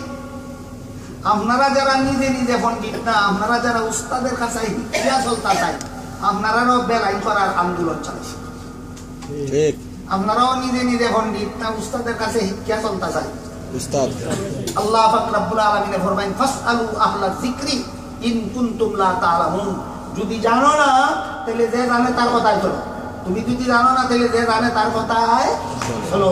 তাই আমরা যারা জানি না, আমরা কার নিজে নিজেই চলতাম না, যারা জানেন তার কথাই চলতাম। বলেন সাহাবায়ে কেরামের পরে কোরআন হাদিস সঠিকভাবে মানার পথ সবচেয়ে বেশি জানতেন কজনে? চারজনে। সবচেয়ে বেশি জানতেন কজনে? চারজনে। একজন ইমাম আবু হানিফা রাহমাতুল্লাহি আলাইহি, একজন ইমাম শাফিঈ রাহমাতুল্লাহি আলাইহি, একজন ইমাম মালিক রাহমাতুল্লাহি আলাইহি, একজন ইমাম আহমদ বিন হাম্বল রাহমাতুল্লাহ। আপনারা এই দেশে তো আমি ভিজিটে আই, গত 2-3 বছর আগে এই দেশ এক বেটায় আমার এদিকায় হয় আবু হানিফার মাযহাব, শাফিঈর মাযহাব, মালিকের মাযহাব, আহমদ ইবনে হাম্বলের মাযহাব পালন করার কথা কুরআন শরীফের কোন সূরার কত নম্বর আয়াত আল্লাহ কইছেন? মুস্তামির নিসীমানা আছে, চিন্তা করে। আবু হানিফার মাযহাব পালন করার কথা কোন কুরআন শরীফের কোন সূরার কত নম্বর আয়াত আল্লাহ কইছেন? ইমাম শাফিঈর মাযহাব পালন করার কথা কুরআন শরীফের কোন সূরার কত নম্বর আয়াত আল্লাহ কইছেন? ইমাম মালিকের মাযহাব পালন করার কথা কুরআন শরীফের কোন সূরার কত নম্বর আয়াত আল্লাহ কইছেন? ইমাম আহমদ বিন হাম্বলের মাযহাব পালন করার কথা কুরআন শরীফের কোন সূরার কত নম্বর আয়াত আল্লাহ কইছেন? আমারে প্রশ্ন করছে কোন সূরার কত নম্বর আয়াত আল্লাহ কইছেন, আমি কইতাম পারতাম তার, কিন্তু এক গুয়ার এক কিতাব আয়াত আল্লাহ কিতাব কইছেন কিনা কইছেন, এরা তুই কথা কইয়া লাভ না। এরে কইছি যে না, ই চারজনের মাযহাব মানার কথা কোরআন শরীফের কোনো আয়াত আল্লাহ কইছেন না, প্রত্যেকটা আয়াত অন্য চারজনের কথা কইছেন। ই চারজনের কথা নাই, অন্য চারজনের কথা কইছেন। বলে অন্য চারজন খেয়ে বলে একজন হইলেন মুহাম্মদ বিন আব্দুল ওয়াহাব নজদি, একজন হইলেন ইবনে তাইমিয়া, একজন হইলেন ইবনে কাইয়িম, আর একজন হইলেন নাসিরউদ্দিন আলবানী। এই চারজনের মাযহাব পালনের কথা আল্লাহ কোরআনের প্রতিটি আয়াতে আয়াতে কইছেন। মন হয় না তো আও কথা তো কোরআন কইছেন না, বলে ও এও কথা যদি না হইয়া তখন এখন আমার প্রশ্ন করলাই কি তার লাগে হয় না? এমনই প্রশ্ন করছিল না, আমার আঠাই তো করি ওখান যদি ওখান তো ফরসেকা নিজের উপরে তুমি যে কারণে মুহাম্মদ বিন আব্দুল্লাহ নজদির অনুসরণ করো, তুমি যে কারণে ইবনে তাইমিয়ার অনুসরণ করো, তুমি যে কারণে ইবনে কাইয়িমের অনুসরণ করো, তুমি যে কারণে নাসিরউদ্দিন আলবানীর অনুসরণ করো, আমরা আহলে সুন্নাত ওয়াল জামাতের মুসলমানেরা একই কারণে ইমাম আবু হানিফার অনুসরণ করি, একই কারণে ইমাম শাফিঈর অনুসরণ করি, একই কারণে ইমাম মালিকের অনুসরণ করি, একই কারণে ইমাম আহমদ বিন হাম্বলের অনুসরণ করি। আপনারা জানার বাকি রইল যে আল্লাহ কোরআন শরীফের কোন সূরার কত নম্বর আয়াত কইছেন। এটা সূরার নামও আছে, আয়াত নম্বরও আছে, সারা একদিনে হইয়া শেষ করা যেত না। আজকে এখন সূরার একটা আয়াত নম্বর কই, সূরা নিসার 59 নম্বর আয়াতে আল্লাহ ফরমায় ইয়া আইয়ুহাল্লাযীনা আমানু আতিউল্লাহা ওয়া আতিউর রাসূলা ওয়া উলিল আমরি মিনকুম ফাইন তানাযাতুম ফি শাইইন ফারুদ্দুহু ইলাল্লাহি ওয়ার রাসূল। এই আয়াতের তাফসীরে কবিরে লেখা আছে আল্লামা ইমাম ফখরুদ্দিন রাজি রাহমাতুল্লাহি আলাইহি, পৃথিবীর বিখ্যাত মুফাসসিরে কোরআন, পৃথিবীর বিখ্যাত ওলি, পৃথিবীর বিখ্যাত দার্শনিক, তার লিখিত তাফসীরে কবিরে উল্লেখ আছে আল্লাহ যে সূরা নিসার 59 নম্বর আয়াতে কইছেন আতিউল্লাহ, এর মর্ম হইল ইসলামের যে বিধান আল্লাহর কোরআনে পাও এই বিধান কোরআনটা কি লও। এর বাদে যে কইছেন আতিউর রাসূল, এর মর্ম হইল ইসলামের যে বিধান রাসূলের হাদিসে পাও ওইটা রাসূলের হাদিসটা কি লও। এর বাদে যে কইছেন ওয়া উলিল আমরি মিনকুম, এর মর্ম হইল যে বিধান কোরআনে হাদিসে পাও না এই ব্যাপারে উম্মত ঐক্যবদ্ধ সিদ্ধান্ত দিয়া থাকলে ওই ইসলামের বিধান হখানটা কি লও। এরপরে যে কইছেন ফাইন তানাযাতুম, এর মানে হইল যে মুস্তাহিদ ইমামগণ যদি ঐক্যবদ্ধ সমাধান না দিয়া ভিন্ন ভিন্ন সমাধান দিয়া থাকেন, এক একটা সমাধানকে এক একটা মাযহাব বলা হয়। সুতরাং ইসলামের কিছু বিধান আছে কোরআনে, ওইগুলি কোরআন থেকে গ্রহণ করো, কিছু বিধান আছে রাসূলের হাদিসে, ওইগুলি রাসূলের হাদিস থেকে গ্রহণ করো। ইসলামের কিছু বিধান আছে উম্মতের ইজমায়, ওইগুলি সেখান থেকে গ্রহণ করো। ইসলামের কিছু বিধান আছে মুস্তাহিদ ইমামগণের মাযহাবে, সেগুলি সেখান থেকে গ্রহণ করো। সূরা নিসার 59 নম্বর আয়াতে আল্লাহ বলছেন সুবহানাল্লাহ। কোন সূরাত মিম নাই আর কোন সূরাত বা নাই, যখন কথা যাব কোন সূরাত মিম নাই জানলে কি তুইব, না জানলে কি তুইব, কোন সূরাত বা নাই জানলেই কি তুইব, না জানলেই কি কোনটা আটকা পারবো। তাইলে এমন একটা ফালতু প্রশ্ন হয়ে আমি যে আমি জিজ্ঞাসা কইতে পারলে বুঝবো কোরআন বুঝো, আমি আচ্ছা ঠিক আছে আমি কই দেখো তুমি হয়নি। সূরা কাউসারের মাঝে মিম নাই আর সূরা ইখলাসের মাঝে বা নাই, কইছি নি কই হইছে। আমি কইতে এখন তোমার এখন কথা দিগাই হয় আপনার সাথে কোনো আমরা পারবো নি, এই ভাবতে না ইন্টারভিউ লইতে আসলে এখানে, এই ভাবতে না ইন্টারভিউ লইতে আসলে এখানে মাথা ভাতলামি লাগা বাস না। আমি বলছি না তোমার সাথে কোনো কম্পিটিশন না, আমার তোমার উপকারের লাগি হই তে হয় তে হোক না লোক চাই কারণ উদুবান গে হয় তা তো জানি না, এক কারণে উদুবান গে এখান জানে না, হে জানে কোন সূরাত মিম নাই আর কোন সূরাত বা। ফালতু কোরআন শিক্ষার নামে, হাদিস শিক্ষার নামে মানুষ ফালতু আলোচনা আর ফালতু চর্চার মধ্যে কিভাবে লিপ্ত হয়েছে চিন্তা করে। সূরা নিসার 59 নম্বর আয়াতে আল্লাহ বলেন ইসলামের সমস্ত বিধান এক জায়গায় পাওয়া যায় না, 4 জায়গায় পাওয়া যায়। কিছু পাওয়া যায় কোরআনও, এগুলি কোরআনটা কি গ্রহণ করো। কিছু পাওয়া যায় রাসূলের হাদিসও, এগুলি রাসূলের হাদিস থেকে গ্রহণ করো। কিছু পাওয়া যায় উম্মতের ইজমায়, সেগুলি সেখান থেকে গ্রহণ করো। কিছু পাওয়া যায় ইমামগণের মাযহাবে, সেগুলি সেখান থেকে গ্রহণ করো।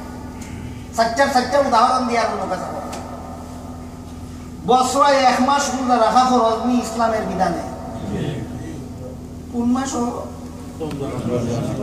কি কথা হাইলা হোক সরাসরি কোরআন হয়েছে। আল্লাহ ফরমান শাহরু রমাদান আল্লাযী উনজিলা ফীহিল কুরআন হুদাল লিন-নাসি ওয়া বায়্যিনাতিন মিনাল হুদা ওয়াল ফুরকান ফামান শাহিদা মিনকুমুশ শাহরা ফালইয়াসুম। রমজান মাস আইলেই রোজা রাখা ফরজ, রমজান মাস আইলেই রোজা রাখা ফরজ, রমজান মাস রোজা রাখা ফরজ। ইসলামের এই বিধান পাইলাম রমজান মাস কদিন রোজা রাখা ফরজ, এই প্রশ্নের জবাব কোরআন নেই। কোরআন আল্লাহ এখন আইয়াম মাদুদাত, কোনা ভাষা কয়েকদিন, কোনা ভাষা কয়েকদিন বলতে 20 দিন বুঝায় না, 21 দিন বুঝায় না, কোনো সংখ্যা নাই, কোনো সংখ্যা নাই। কখন যাইতাম কই ওই আল্লাহ বলবো আতিউর রাসূল, ইসলামের যে বিধান কোরআনও পাও না, রাসূলের হাদিসও তো কাও। ইসলামের যে বিধান কোরআনও পাই না, এই বিধান কই তো কাইতাম কইছেন আল্লাহ, রাসূলের হাদিসও তো কাও। সূরা নিসার 59 নম্বর আয়াত আল্লাহ কইয়া দিছেন ইসলামের যে বিধান কোরআনও পাও না, এটা রাসূলের হাদিসও তো কাও। রাসূলের হাদিসও তো কাইয়া গিয়া দেখলাম আল্লাহ রাসূলে ফরমায় যে বছর রমজান মাসের 29 তারিখ বিকাল বেলা ঈদের চাঁদ দেখা যাইব, এই বছর 29 রোজা রাখা ফরজ। আর যে বছর রমজান মাসের 29 তারিখ বিকাল বেলা ঈদের চাঁদ দেখা যাইতো না, এই বছর 30 রোজা রাখা ফরজ। কোন বছর 29 রোজা ফরজ আর কোন বছর 30 রোজা ফরজ, এই প্রশ্নের জবাব পাইলাম কোরআন না হাদিসও। ওই 29 নম্বর আয়াতে আল্লাহ বলেন ওয়া আতিউর রাসূল, কোরআনে দেখান পাও না, ইহার রাসূলের হাদিসও নি পাও দেখো। আর যে বিধান ইসলামের রাসূলের হাদিসও না পাও, আল্লাহ এখন ওয়া উলিল আমরি মিনকুম, উম্মতের ঐক্যবদ্ধ সিদ্ধান্তের মাঝে পাও কিনা তালাশ করে দেখো। মুহাম্মদুর রাসূলুল্লাহর ইন্তেকালের পর রাসূলের প্রথম খলিফা কে হবেন, এই প্রশ্নের জবাব কোরআনের কোনো আয়াতে তো নাই, ওই রসুলের কোনো হাদিসে অপরিষ্কার ভাবে নাই, কখন কিতাব পড়তাম? কোরআন আর হাদিসে যেই প্রশ্নের সমাধান পাওয়া যায় না, কোরআন হাদিসের আলোকে ইস্তেহাদ করে সমাধান বার করার দায়িত্ব দিয়েছেন আল্লাহ মুস্তাহিদ। সাহাবায়ে কেরাম গবেষণা করতে বসলেন, ইস্তেহাদ করতে বসলেন, বসিয়া একটা হাদিসের আলোকে সমাধান বাই করলেন। হাদিসটা বুখারী শরীফে উল্লেখ আছে। হাদিসটা হইল, আল্লাহ রসুল যখন অসুস্থতার কারণে বিছনার থেকে উঠিয়া মসজিদে যাইতা, ভাবিনা নমাজের ইমামতি করাইতা, তখন নিজের পক্ষ থেকে আবু বকরের ফাটাইলা প্রতিনিধি বানাইয়া, এটার নাম খলিফা। কি ওর প্রতিনিধি?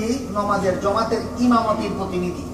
এখান থেকে সমস্ত সাহাবায়ে কেরাম ঐক্যবদ্ধ হইলেন, রসুল দুনিয়াতে থাকা অবস্থায় ইমামতির লাগি যারে, নমাজের ইমামতির লাগি যারে বানাইছিল খলিফা, রসুল দুনিয়ার থেকে বিদায় হওয়ার পরেও একমাত্র তিনিই হবেন মুসলমানের সমাজের জন্য খলিফা। মন গরবাবি বের করলেন না একটা সহিহ হাদিসের আলোকে। সহিহ হাদিস। সাহাবায়ে কেরামের মধ্যে দ্বিমত রইল না, ঐক্যবদ্ধ সিদ্ধান্ত। বলেন, আবু বকরকে আপনারা রসুলের প্রথম অযোগ্য খলিফা বিশ্বাস করেন না যোগ্য? পাইলেন কোথায়? হাদিস। কোরআনে না হাদিসে না ইজমায়? এত হয় কোরআন মানি হাদিস মানি আর কোনটা মানি হই না, এরাকে মানাইব। এরা জিগাইবা যে হয় কোরআন মানি হাদিস মানি আর কোনটা মানি না, এরা জিগাইবা আবু বকরের রসুলের প্রথম যোগ্য খলিফা মানসনি? যদি হয় মানি, তাহলে কই পাইছস? কোরআন হাদিস না ইজমা? ইজমা। কাজেই কোরআন মানি হাদিস মানি আর কোনটা মানি না, দেখো আসলে কোরআনও মানে না, হাদিসও মানে না। কারণ কোরআনেই আল্লাহ ভেঙে দিয়েছেন যে বিধান কোরআনও না পাও, রসুলের হাদিসও তো কাও, যে বিধান হাদিসও না পাও, উম্মতের ইজমাত তো কাও। ইজমাত যদি না পাও, তাহলে ইমামগণের মাযহাবে তো কাও। তাহলে ইসলামের যাবতীয় বিধান কত ঠিকানায় পাওয়া যায়? 4 ঠিকানায়। 1 নম্বর কোরআনও, 2 নম্বর হাদিসও, 3 নম্বর ইজমায়, 4 নম্বর ইমামগণের মাযহাবে, 4 নম্বর ইমামগণের মাযহাবে। সাহাবায়ে কেরামের মধ্যে মাযহাব আছেন? আছে। 4টা মাযহাব না, অনেক শুনি। অনেকগুলি রয়েছে না, সবগুলি 4 মাযহাব ঢুকাইয়া দেওয়া হয়েছে। সবগুলি 4 মাযহাব কেমনে ঢুকাইয়া দেওয়া হয়েছে আগে কইছি আপনারা, এমনি 4 মাযহাব ঢুকাইয়া দেওয়া হয়েছে। এখন হানাফি মাযহাব মানলেও মোটামুটি ভাবে সমস্ত সাহাবাগণের মাযহাব মানা হয়, শাফি মাযহাব মানলেও মোটামুটি ভাবে সমস্ত সাহাবাগণের মাযহাব মানা হয়, মালিকি মাযহাব মানলেও সমস্ত সাহাবাগণের মাযহাব মোটামুটি ভাবে মানা হয়, হাম্বলি মাযহাব মানলেও সমস্ত সাহাবাগণের মাযহাব মোটামুটি ভাবে মানা হয়। বর্তমান দুনিয়াতে যে 4 মাযহাবের কোনো একটা মাযহাব মানবে না, তার পক্ষে কুরআন হাদিস মানার কোনো পথ নাই। তার জন্য কোরআন হাদিস সঠিকভাবে মানার কোনো পথ নাই। কি লাগানে আর একটা উদাহরণ দিলাম, নমাজ সূরা কেরাত পড়ার ব্যাপারে। নমাজ সূরা কেরাত, সূরা কেরাত বুঝাতো কোরআন শরীফের আয়াত, কোরআন শরীফের সূরা, তার ভাই সূরা কেরাত। নমাজ সূরা কেরাত পড়ার ব্যাপারে আল্লাহ আয়াত নাযিল করে বলেন, ইযা কুরিআল কুরআনু ফাসতামিউ লাহু ওয়া আনসিতু লাআল্লাকুম তুরহামুন। এর অর্থ হলো নামাজে যখন সূরা কেরাত পড়া হয় তখন তোমরা চুপ থাকো, তোমরা মনোযোগ দিয়া শোনো এবং চুপ থাকো। দেখি যার যার নামাজের কথা না জমাতের নামাজের?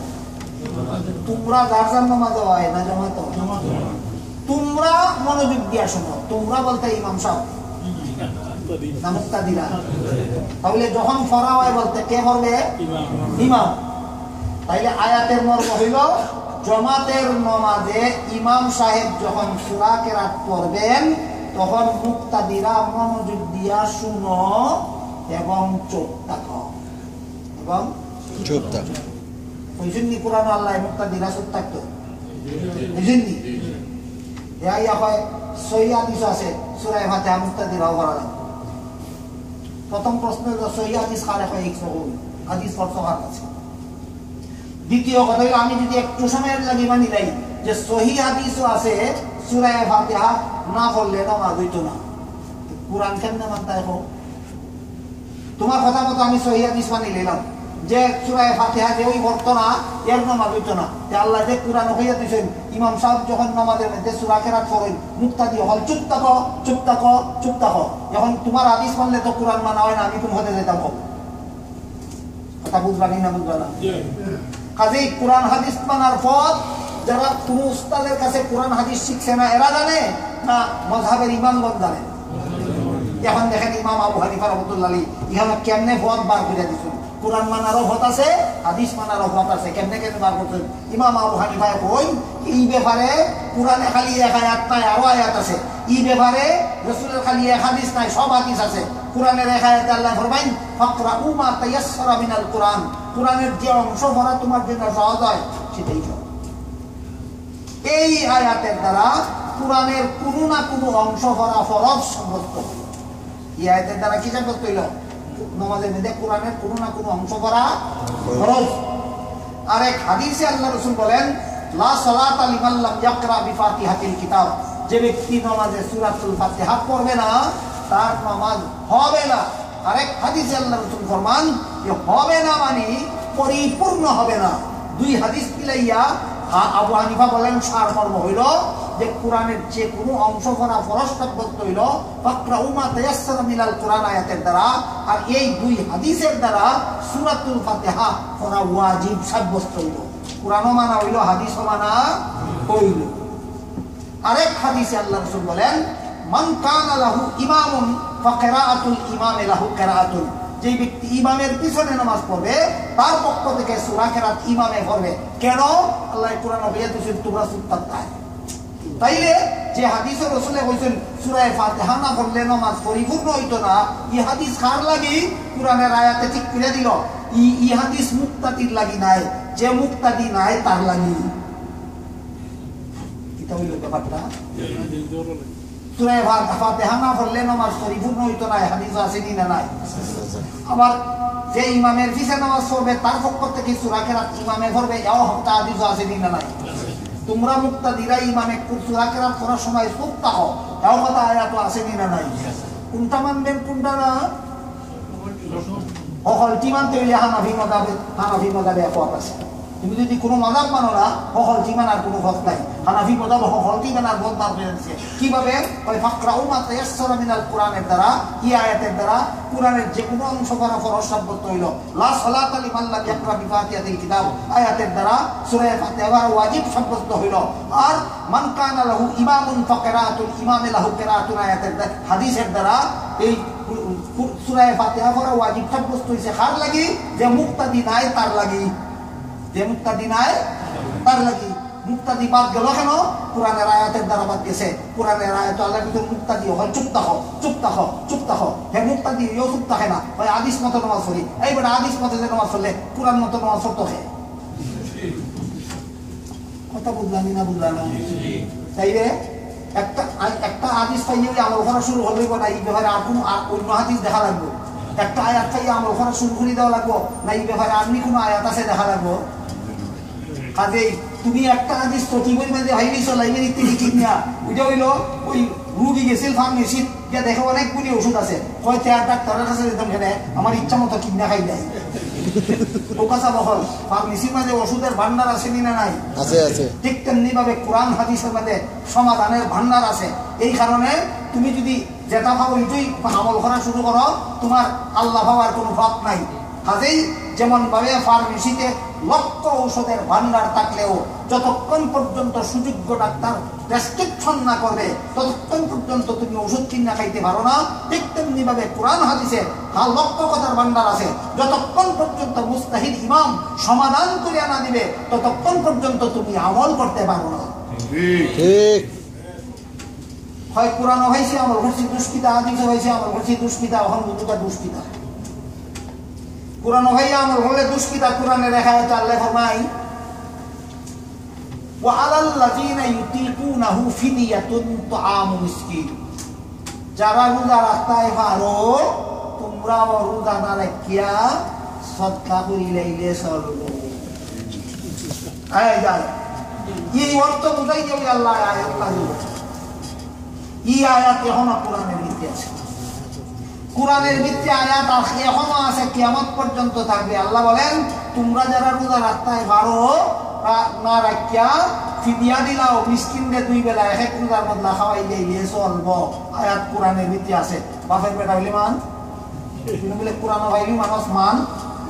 বলেন এইটা কোরআনে যে কথাটা আমি কইলাম এই কথাটা কোরআনে আছে বলেই মানা যাবে না রহিত হয়ে গেছে? এটা এই বিধান মানা যাবে না? এটা কিছুদিনের লাগে আসলে, এখন আর বিধান নাই, এখন আর এই বিধান নাই, এখন আয়াত রয়ে গেছে কোরআনের ভিতরে। এখন যে বিধান আছে সেই বিধান মতো মুফাসসিরিনে কেরামে আয়াতে অন্যভাবে আবার ব্যাখ্যা করছে। এই ব্যাখ্যাটা আরবি গ্রামার যারা বুঝে হেরা বুঝবো, আর কেউ বুঝতে নয়। এই জন্য এই ব্যাখ্যা পাই আমি যাই না। কখন হয় আমি আদি সজা ভাই তা আমল করি, আমি আমার মজা মারার দরকার নাই। বড় বালা কথা, হাদিসও আমরা ভাই আল্লাহ রাসূল ইন্তেকালের সময় বড় নয় বিবিরা কেমন ইন্তেকাল করছে। ও এই বিধান এই ল ক্যান্সেল হয়ে গেছে। রোজা রাখার ক্ষমতা থাকা সত্ত্বেও রোজা নাই কে সৎকা করি লেগে চলবো, এই যে একটা আয়াত, এই আয়াতের মাঝে যে ল আল্লাহ উল্লেখ করছেন এটার এই লটা এখন আর রয়েছে না, ক্যান্সেল হয়ে গেছে। কথা বুঝলানি? কোন হুজুরে বলছেন এক্সপায়ার হয়ে গেছে আপনারা দেশের ভাষা। আয়াত আছে নি না নাই, কিন্তু ল রয়েছে নি না, ক্যান্সেল। তুমি কোরআন ফাইলি মানবা কি লাগান? আজকে কোরআন ফাইলি মানা যাবে না। কোরআনের কোন কথা কোন সময় কে মানতে হবে আর কে মানতে হবে না বলে দিবেন ইমাম আবু হানিফা, বলে দিবেন ইমাম শাফিঈ, বলে দিবেন ইমাম মালিক রাহমাতুল্লাহ আলাইহি, বলে দিবেন ইমাম আহমদ বিন হাম্বল রাহমাতুল্লাহ আলাইহি। যেমনি ভাবে ফার্মেসিতে লক্ষ ঔষধের ভান্ডার থাকলে রোগীর ইচ্ছা মতো কিনা খাইতে পারবে না, বলে দিতে হবে সার্টিফিকেট দাঁড়ি ডাক্তার। এখন হাদিসে ভাইয়া মানা কয়া মজাব মানি না, হাদিসে যা আছে তা মানি। বাপের বেটা হইলে হাদিসে যা আছে তা মান্য। হাদিস আছে আল্লাহ রাসূল ইন্তেকালের সময় 9 বিবি গরু রেখে ইন্তেকাল করছে। বিবি এখন মান তুই তো মজাব মানিস না, হাদিস মান। আর বলি মান তো কোনো মুসলমানে আমার কথা বুঝি থাকলে হোক কথা বহল। কোরআনও ফাইলেই আমল করা যায়, হাদিসও ফাইলেই আমল করা যায় না? কোরআন হাদিসের কোন কথা আমল করা লাগবো আর কোন কথা আমল করা দিত নাই, সে আমল করবো আর সে করতো নাই, কোন সময় করতো কোন সময় করতো নাই বলে দিবেন মযহাবের ইমামগণ। তাইলে ইমামও মানো না মযহাবও মানো না, তুমি কোরআন মানলেই ফদভ্রষ্ট হয়ে যায়, হাদিস মানলেই ফদভ্রষ্ট হয়ে যায়। কোরআন ভাইয়া যদি রোজা রাখার ক্ষমতা থাকা সত্ত্বেও সৎকা দিলাও তুমি জাহান্নামী হয়ে যায়। হাদিসও ভাইয়া যদি 9 বিবি এক লগে করে রাখো তুমি জাহান্নামী হয়ে যায়। কোরআনের বিরুদ্ধে আমল হইলা জাহান্নামী হইল না, কোরআন ভাইয়া আমল হইলা জাহান্নামী হইল। ফার্মেসির যে ওষুধ খাই তুই ভাইয়া যদি খাবলাইয়া খাওয়া শুরু করে মরতে কদিন লাগবো? ইটা খাইয়া মরলো, বিষ খাইয়া মরলো না ওষুধ খাইয়া মরলো? এখন ওষুধ খাইয়া মরছে, ওষুধ খাইয়া তুইও কোরআনের হিসাব খুঁজা জাহান্নামে যাবি। কথা বুঝলাম না বুঝলাম না? ঠিক এইরকম কোরআন হাদিসে থাকা কয়েকটা বিষয় কিভাবে আমল করা লাগবে, কে আমল করবে, কখন আমল করবে, কে করবে না, এর কয়েকটা উদাহরণ আপনাদের সামনে তুলে ধরি। হাদিস শরীফে উল্লেখ আছে হযরত রাসূল করিম সাল্লাল্লাহু আলাইহি ওয়াসাল্লাম তারাবির নামাজ পড়ার জন্য মসজিদে গেছিলেন, মনে আছে নি আগের কথা? রাসূলের দিকে সাহাবাগণ এসে গেছিলেন প্রতিদিন না 2-3 দিন? 2-3 দিন। এর বাদে আর রাসূল আইছেন, এর বাদে বাকি রাত আল্লাহ রাসূলের তারাবির নামাজ পড়ো। খরাঘাত করছো এটা লইয়া এরা ওই নিজে নিজে ফোন দিচ্ছে। এরা কোরআন হাদিস শিখার জন্য না কোনো মাদ্রাসা লাগে না কোনো আলিম লাগে, নিজে নিজে ফোন দিচ্ছে। এরা কয় তারাবির নামাজ থাক পাইছো হয়, আমি তো পাইছি কোন হাদিস হয় আল্লাহ রাসূল সাল্লাল্লাহু আলাইহি ওয়াসাল্লাম বিতির সহ 11 রাকাত, বিতির সহ আপনারা হোকা বিতির সহ 11 রাকাত করি থাকলে এই 11 রাকাত থেকে বিতিরের 3 রাকাত বাদ দিলে কত রাকাত থাকে? ও তো 8 রাকাত হবে। অথচ সবচেয়ে বড় মজার কথা হইল এই যে 8 রাকাতের হাদিসটা, এই হাদিসের মধ্যে উল্লেখ আছে এই 8 রাকাত নামাজ আল্লাহ রাসূল 12 মাস পড়তা, 12 মাস। 8 রাকাত নামাজ আল্লাহ রাসূল পড়তা তো হাদিস আছে খমাস। এটার নাম তারাবি না তোর মাতা? ওকা আপনারা এটার নাম তারাবি না তাহাজ্জুদ?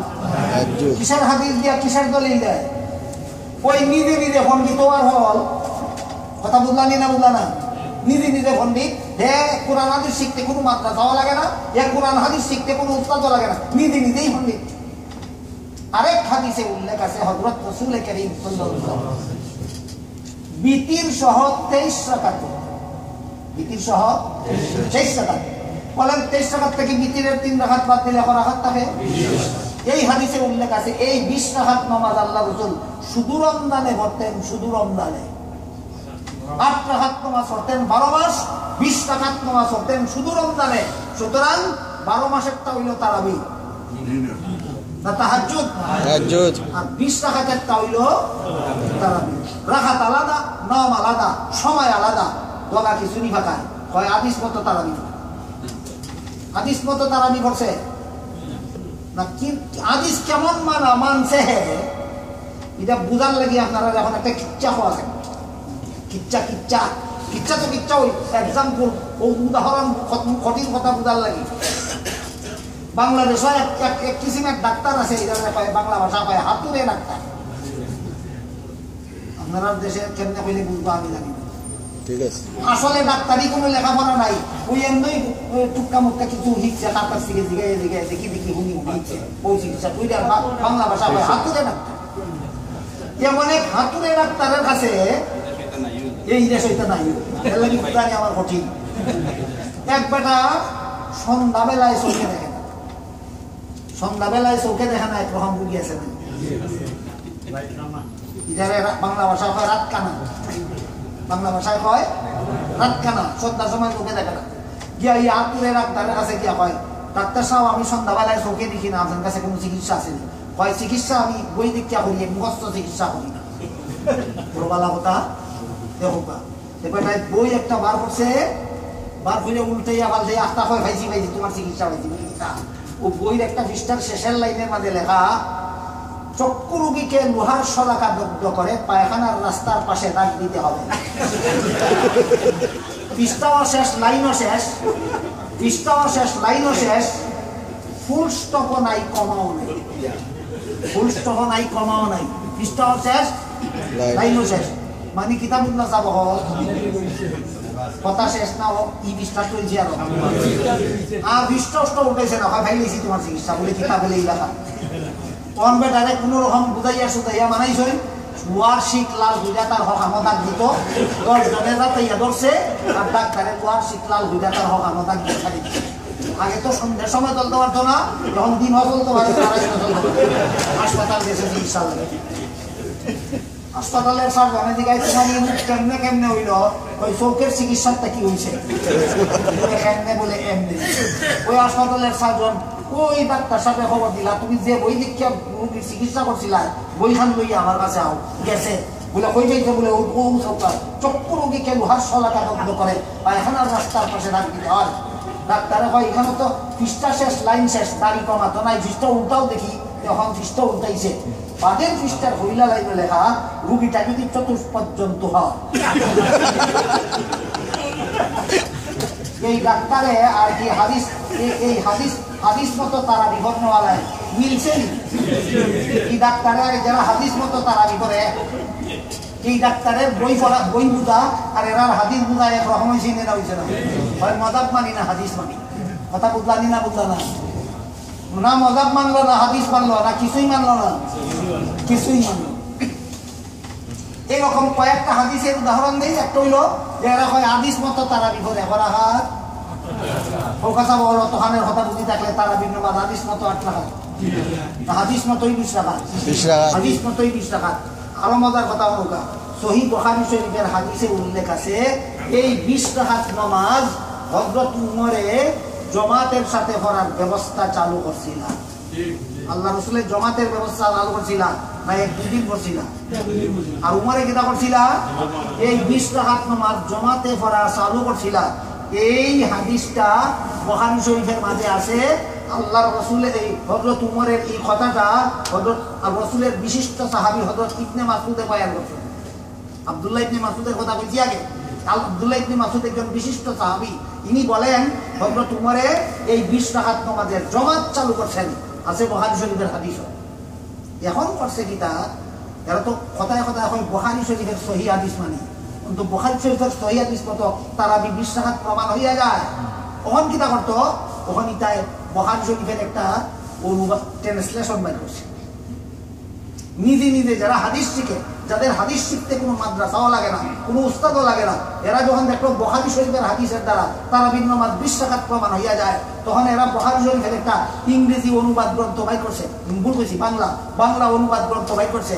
এই অনুবাদ গ্রন্থের মধ্যে যেখানে আছে ইবনে মাসউদে ফরমাই হযরত উমরে তারা ভিন্ন মাস 20 টাকাতের জমাত চালু করছেন, ওইখানে একটা টিকা লেখছে, টিকা ওই খান্দাবাই যে লেখা থাকে বুঝিয়ে হাসিয়া, আরবি ভাষায় হাসিয়া কয়, বাংলা ভাষায় টিকা কয়, ইংলিশে কি কয় আমার জানা নাই। হ্যাঁ, ফুটনোট, ওই ফুটনোট লাগছে কয় এই ইবনে মাসউদে কইছেন উমরে 20 টাকাত তারাবির নামাজ জমাত চালু করছিলা, ইবনে মাসউদের মতি গতি ঠিক আছে না।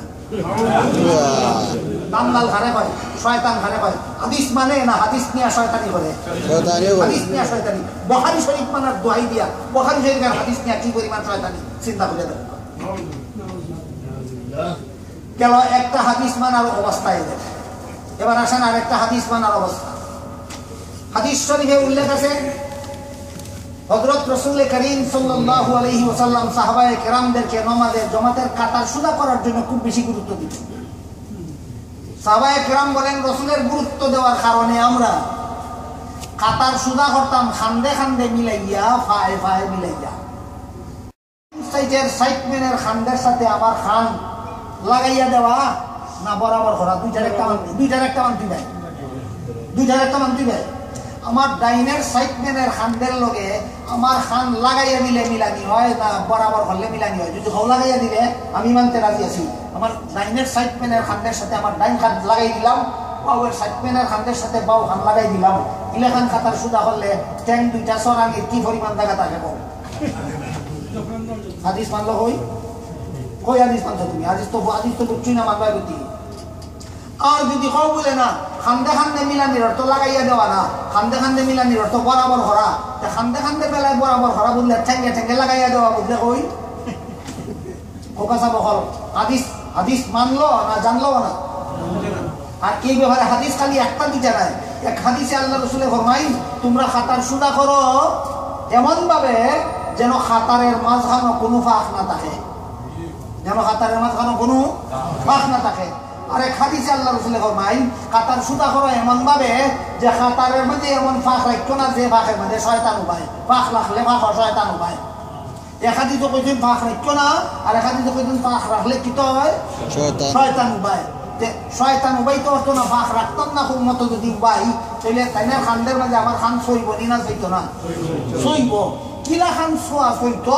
আর এক হাদিসে আল্লাহ রাসূল ফরমাই টাইট কইরা সইবে না। তোমার উবানির কারণে তোমার সাইডম্যানের যেন কষ্ট না হয়, এনের খান্দ আমার খান সইব কিন্তু আমার ছোয়ার কারণে তাইনের কষ্ট হইতো না, এনের খান্দ আমার খান সইব কিন্তু আমার ছোয়ার কারণে তাই কষ্ট হইতো না। এর মানে খসা খসি হইয়া সইব না নরম করিয়া? আল্লাহ রাসূল কইছেন নরম হইয়া উব, যে নরম হইয়া উবাইলে কষ্ট হইতো না, আবার সইব, সইলে বলে ওই আর ফাঁক বন্ধ, ফাঁক থাকতো না। এরা করে কিতা ট্যাং দুইটা সরায় অন্তত ফানে দুই হাত, কোনো হাদিস আছে ফানে দুই হাত ঠ্যাং সরানি নাম মিলিমিশে খাতার জুতা করা। আল্লাহ রাসূল এনে কইলা আস্তা খাতারের মাঝে একটা ফাঁক রাখছো না, হ্যাঁ ডাইনে রাখছে একটা ফাঁক, বাউয়ে রাখছে আর একটা ফাঁক, দুই ট্যাঙ্গের তলি দিয়ে রাখছে আর একটা ফাঁক। আস্তা খাতারের মাঝে দেখানো রাসূল কইছেন একটা ফাঁকও রাখতো না, হে এহা রাখছে তিনটা ফাঁক। প্রত্যেকটা ফাঁকের মধ্যে একটা কইরা শয়তান ভাই, আল্লাহ রাসূল বলেন প্রত্যেকটা ফাঁকের মধ্যে একটা কইরা শয়তান ভাই। হ্যাঁ ডাইনের ফাঁক এক শয়তান, বাউয়ের ফাঁক আরেক শয়তান, দুই ট্যাঙ্গের ফাঁক আরেক শয়তান। বলেন উবানি হাদিস মতো হইল না হাদিসের মন গড়া ব্যাখ্যা? হাদিসের মন গড়া ব্যাখ্যা। এরপরে আসেন গেল খাতার দাঁড়ানির ব্যাপার। আপনার ডান কাঁধের থেকে বাম কাঁধ পর্যন্ত সকলেরই এক সমান না? বেশ কম আছে। একজনের হইতে পারে 20 ইঞ্চি, একজনের হইতে পারে 25 ইঞ্চি, একজনের হইতে পারে 28 ইঞ্চি, একজনের হইতে পারে 18 ইঞ্চি। যথারই হোক আপনার ডাইন খানটা কি পাও খান পর্যন্ত যদি 24 ইঞ্চি হয় তা আপনার বডির এরিয়া 24 ইঞ্চি। ডাইন খানটা কি পাম খান পর্যন্ত 24 ইঞ্চি হইলে বুক হইব 26 ইঞ্চি। এর ভিতরে থাকবো, ফ্যাট হইব এর ভিতরে থাকবো, কমর এর ভিতরে থাকবো। তোমার এরিয়া হইল 24 ইঞ্চি, তোমার সমস্ত বডি 24 ইঞ্চির ভিতরে থাকবো। তে কাতারো ইলাখান দাঁড়াইলে কাতারো ফাঁক থাকতো না। তোমার বডির এরিয়া 24 ইঞ্চি, ট্যাঙ্ক চড়াইয়া দখল করছো 32 ইঞ্চি। বাকি 8 ইঞ্চি জায়গা খান তোমার না সাইডম্যানের জায়গাতে দখল করছো দূরে কোনো মতি লইয়া না জবরদখল নমাজও যাবে তাই সাইডম্যানের জায়গা জবরদখল করতে পারে এ সমাজ গিয়ে আরেক বেটার জায়গা কেমনে দখল করবো হাদিস মতো দাঁড়ানি হইল আমার মন গড়া দাঁড়ানি দাঁড়ানির বেলায় হাদিস মানার দোয়াই দিয়া মন গড়া নমাজ আপনাদেরকে কিভাবে শিক্ষা দেওয়া হচ্ছে এর ঘরে আসেন হাত তোলার ব্যাপার কোন হাদিস আছে নিয়ত করার সময় হাত তোলার কথা কোন হাদিস আছে রুকুত আওয়াজ হওয়ার সময় হাত তোলার কথা কোন হাদিস আছে সেজদাত আওয়াজ হওয়ার সময় হাত তোলার কথা ফোকাসা বহল হাত তোলার হাদিস একরকম না 3 রকম নিয়তের সময়ও হাত তোলার কথা হাদিস আছে রুকুত আওয়াজ হওয়ার সময়ও হাত তোলার কথা হাদিস আছে সেজদাত আওয়াজ হওয়ার সময়ও হাত তোলার কথা হাদিসও আছে এরা রুকুত আওয়াজ হওয়ার সময় হাত তুলে সেজদাত আওয়াজ হওয়ার সময় হাত তুলে না দেখুন যেন ভালো রুকুত যার সময় হাত তুলিয়া যায়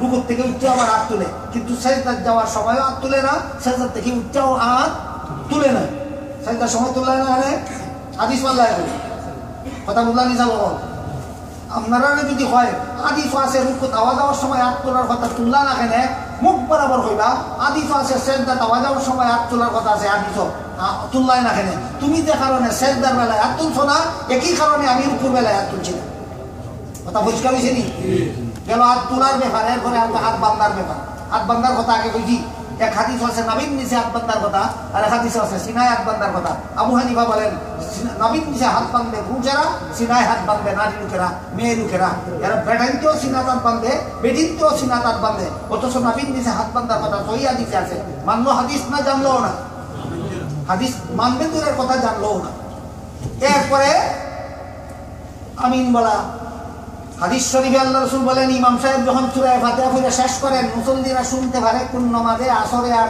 যোহরে মাগরিব এশা আর ফজরে ইমাম সাহেব যখন সূরা ফাতিহা পড়ে শেষ করেন তখন ফেরেশতারা আমিন বলেন তোমরাও আমিন বলো তোমরার আমিন বলায় আর ফেরেশতার আমিন বলায় একসাথে হয়ে গেলে কি আল্লাহ এই আমিন কবুল করিবে সুবহানাল্লাহ এই আমিন বলার আমিন আসতে বলবে না জুড়ে বলবে হাদিস দুটো রকমই আছে কোনো হাদিসে আমিন আসতে বলার কথা আছে কোনো হাদিসে আমিন জুড়ে বলার কথা আছে আপনারা কোথা আসতে আমিন আসতে কইলে জুড়ে আমিন বলার হাদিস আমল হইল না বাকি রইল জুড়ে আমিন কইলে আসতে আমিন হওয়ার হাদিস আমল হইল না বাকি রইল তুমি তো মজাব মানো না বাপের বেটা হইলে হাদিস দুটো বাইনে দেখাও কথা বুঝলানি না বুঝলা না ওখান খৌকাসা বকাল হাদিস মানার হক কি মাযহাব হাদিস মানার হক কি মাযহাব আমিন জুড়ে বলার যত হাদিস আছে এর মধ্যে একটা হাদিস হই সহিহ একটা হাদিস হই সহিহ এই হাদিসটা রাসূল থেকে কি শিক্ষা বর্ণনা করেছেন